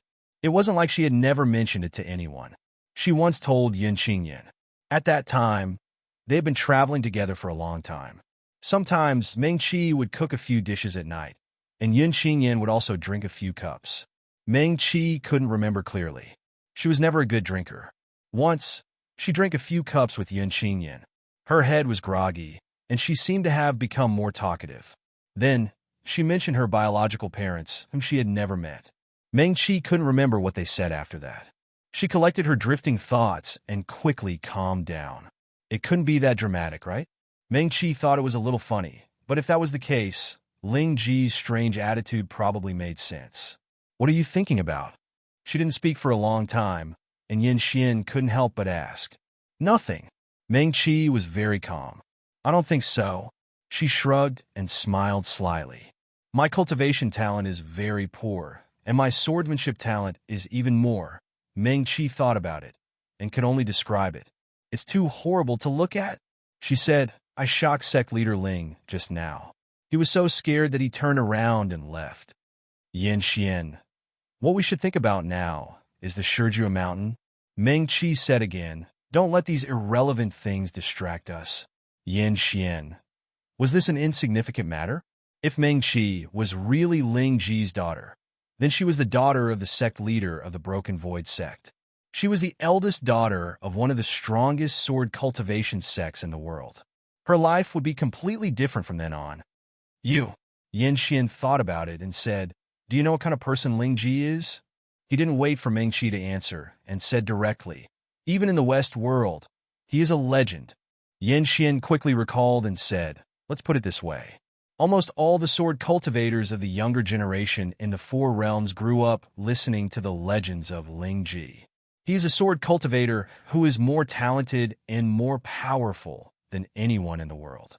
Yin Xian said, when he was 20, he had already stepped into the Dongshu stage. His life-bound sword was even more powerful. In the years when Ling Ji swept through the 3,000 worlds, many people were scared out of their wits just by hearing the two words Ling Ji. Among the various legends about him in the West world, the most widely spread story was when he stepped into the Dongshu stage. He went straight into the Starfall Sea with his sword. He killed demons when he met them. He killed so many demons that we thought the Starfall Sea was like purgatory. The demons were all scared, but he entered as if there was no one there. That time when he left the Starfall Sea, he brought out many jade slips that had been lost for a long time. He even brought out the corpse of a senior who had died in the Starfall Sea many years ago. That senior also came from a large sect. His only daughter came personally and was willing to be a slave to repay his kindness. But Senior Ling Ji refused. Yin Xian said, even now, he still doesn't have a Dao companion. As he spoke, he turned to look at Meng Qi and said, the Broken Space sect originally relied on sword formations to dominate the four worlds. Senior Ling Ji's sword alone was even more powerful than the sword formation, and it is said that he is the only person in their sect who has learned the strongest sword technique. Oh, Meng Qi nodded. All right. Yin Xian remembered. We once joined forces with the Yao world to attack the Mo world. That was already more than 20 years ago. At that time, the 10 great sects of the 3,000 worlds and 4 worlds all sent out cultivators to form an alliance. The leader was Senior Ling Ji. Meng Qi nodded. But after that time, he went silent. Father said that when a cultivator reaches a certain level, they will be like this. They will no longer be trapped by worldly affairs and will wholeheartedly walk towards the great Tao. Yin Xian continued. So this time, he became the new sect master of the Broken Space sect. Even my father felt a bit surprised. After he finished speaking, he looked at Meng Qi. Mirror Moon Sky Resort is up ahead. You can go back. You are not coming with me? Meng Qi asked. I am in the city. If you want to find me, go to that restaurant. Before 10 Extremes Mountain opens, I will go there every evening, Yin Xian said after a slight hesitation. All right. Meng Qi nodded. She had been out for almost a day. At this time, the sky was starting to turn white, and Mirror Moon Sky City was gradually waking up. Meng Qi. Yin Xian stood with her on a street at the corner of Mirror Moon Sky Resort. He looked at Meng Qi's eyes and suddenly asked, one last question. Why did you ask me to cooperate? He asked. He did not let Meng Qi speak and said first, other than the fact that I am the son of the sect master of Mirror Moon Sky Sect. Oh, Meng Qi thought and said, your Niden is almost completely destroyed. I want to see if it can be healed. This is my personal interest. She looked at Yin Xian and felt a little embarrassed. She asked, do you know Senior Lin Yin? I do. Yin Xian nodded. Lin Yin was an ancient great doctor. Even if she was not a medical cultivator, her deeds were known by many people. I wish I could have been born 10,000 years earlier so that I could fight side by side with Senior Lin Yin. Meng Qi smiled. Or, I could have done my best to heal her after she was injured. She said, this is probably the dream of every medical cultivator. So, she patted Yin Xian's shoulder and said, young man, I'm sorry. You are probably Senior Lin Yan's substitute. After Meng Qi finished speaking, she strode towards Mirror Moon Sky Resort. Yin Xian still stood in the same place. He stared at Meng Qi's back in a daze. After a while, he also strode towards the resort. The disciples of Mirror Moon Sky were still so respectful and polite to him. But after he was injured, he always felt that this politeness contained some sympathy or other emotions. At this time, Yin Xian did not think so much. He quickly returned to Mirror Moon Sky sect through the teleportation formation in the resort. Father. Yin Xian quickly arrived at his father's place. He knocked on the door and entered after getting permission. You're back. Yin Shumbei lived on a cliff in Mirror Moon Sky. There was a house on the cliff. In addition, there was a pine tree with a stone table and a stone bench under the tree. Yin Shunbei sat there. There was a chessboard on the stone table. There were already many black and white chess pieces on it. He heard his son's footsteps approaching, but did not look up. He still placed the chess pieces step by step, as if nothing was more important than the game in front of him. Yin Xian sat down opposite him. I saw Ming Qi. Oh! Yin Shunbei put down the white chess piece in his hand and looked up at him. How was it? Yin Xian picked up a black chess piece and placed it on the chessboard. It's quite special. Yin Shunbei did not speak. After a moment of silence, he put down another white chess piece. Yin Xian played quickly and put down another black chess piece almost without thinking. After a dozen or so moves, the white chess piece showed clear signs of defeat. Yin Shunbei frowned and messed up the chessboard with a flick of his sleeve. You're always making trouble. Yin Xian smiled and did not say anything. He threw the remaining black chess pieces in his hand into a box on the side and said, Father, you also saw the last image of the apricot forest boundary that day. I feel that Ming Qi is trustworthy. What happened yesterday? Yin Shunbei asked. She spent 6 hours to heal an ordinary citizen in the city who was injured by demon energy. She said that if she saw an injured child, she would heal if she could. Are you not worried that she is acting for you? Yin Shunbei asked. What does she want from me? Yin Xian's tone became bitter. I am now a Qi disciple. I will only be a burden to anyone.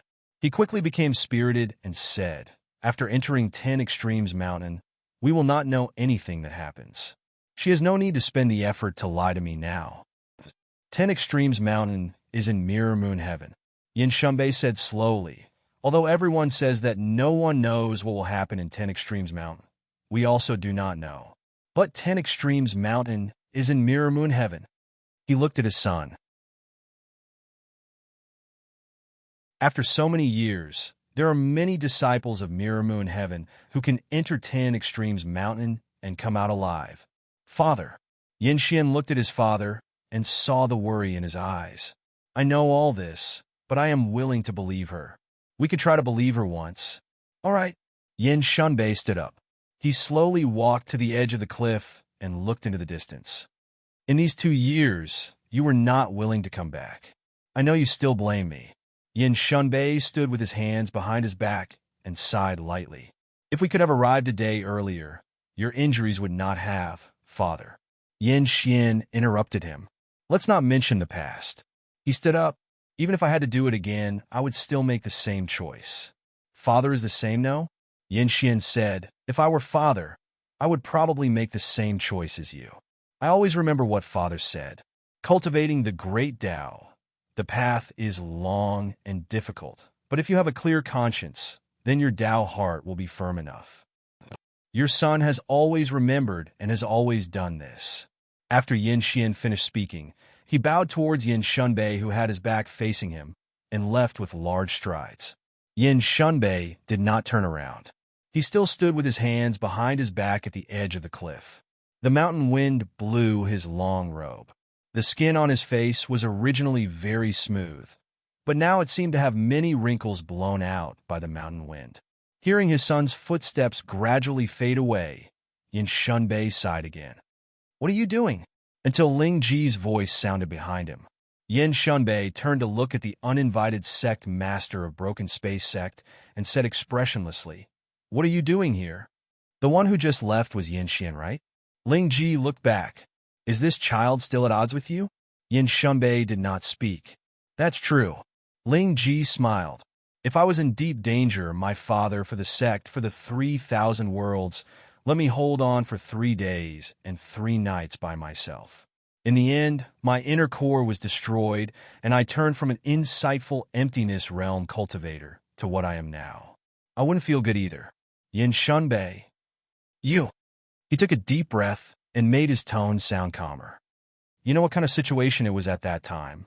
I know, Ling Ji said, but if it was my daughter, even if I betrayed the world, I would put everything down and rush over immediately. Yin Shunbei snorted coldly. So the person your daughter worships is the senior doctor who is willing to sacrifice himself for for the 3,000 worlds. All right, let's talk about the 10 Extremes Mountain first. Ling Ji's face turned green for a while. She quickly changed the topic. Tell me everything you know. I only know this much. What's going on with the 10 Extremes Mountain? Don't you know? Yin Shunbei said. The 10 Extremes Mountain has been in your mirror moon sky for 10,000 years. Have you not secretly studied it? That can't be right. Ling Ji said. How did you become the sect master?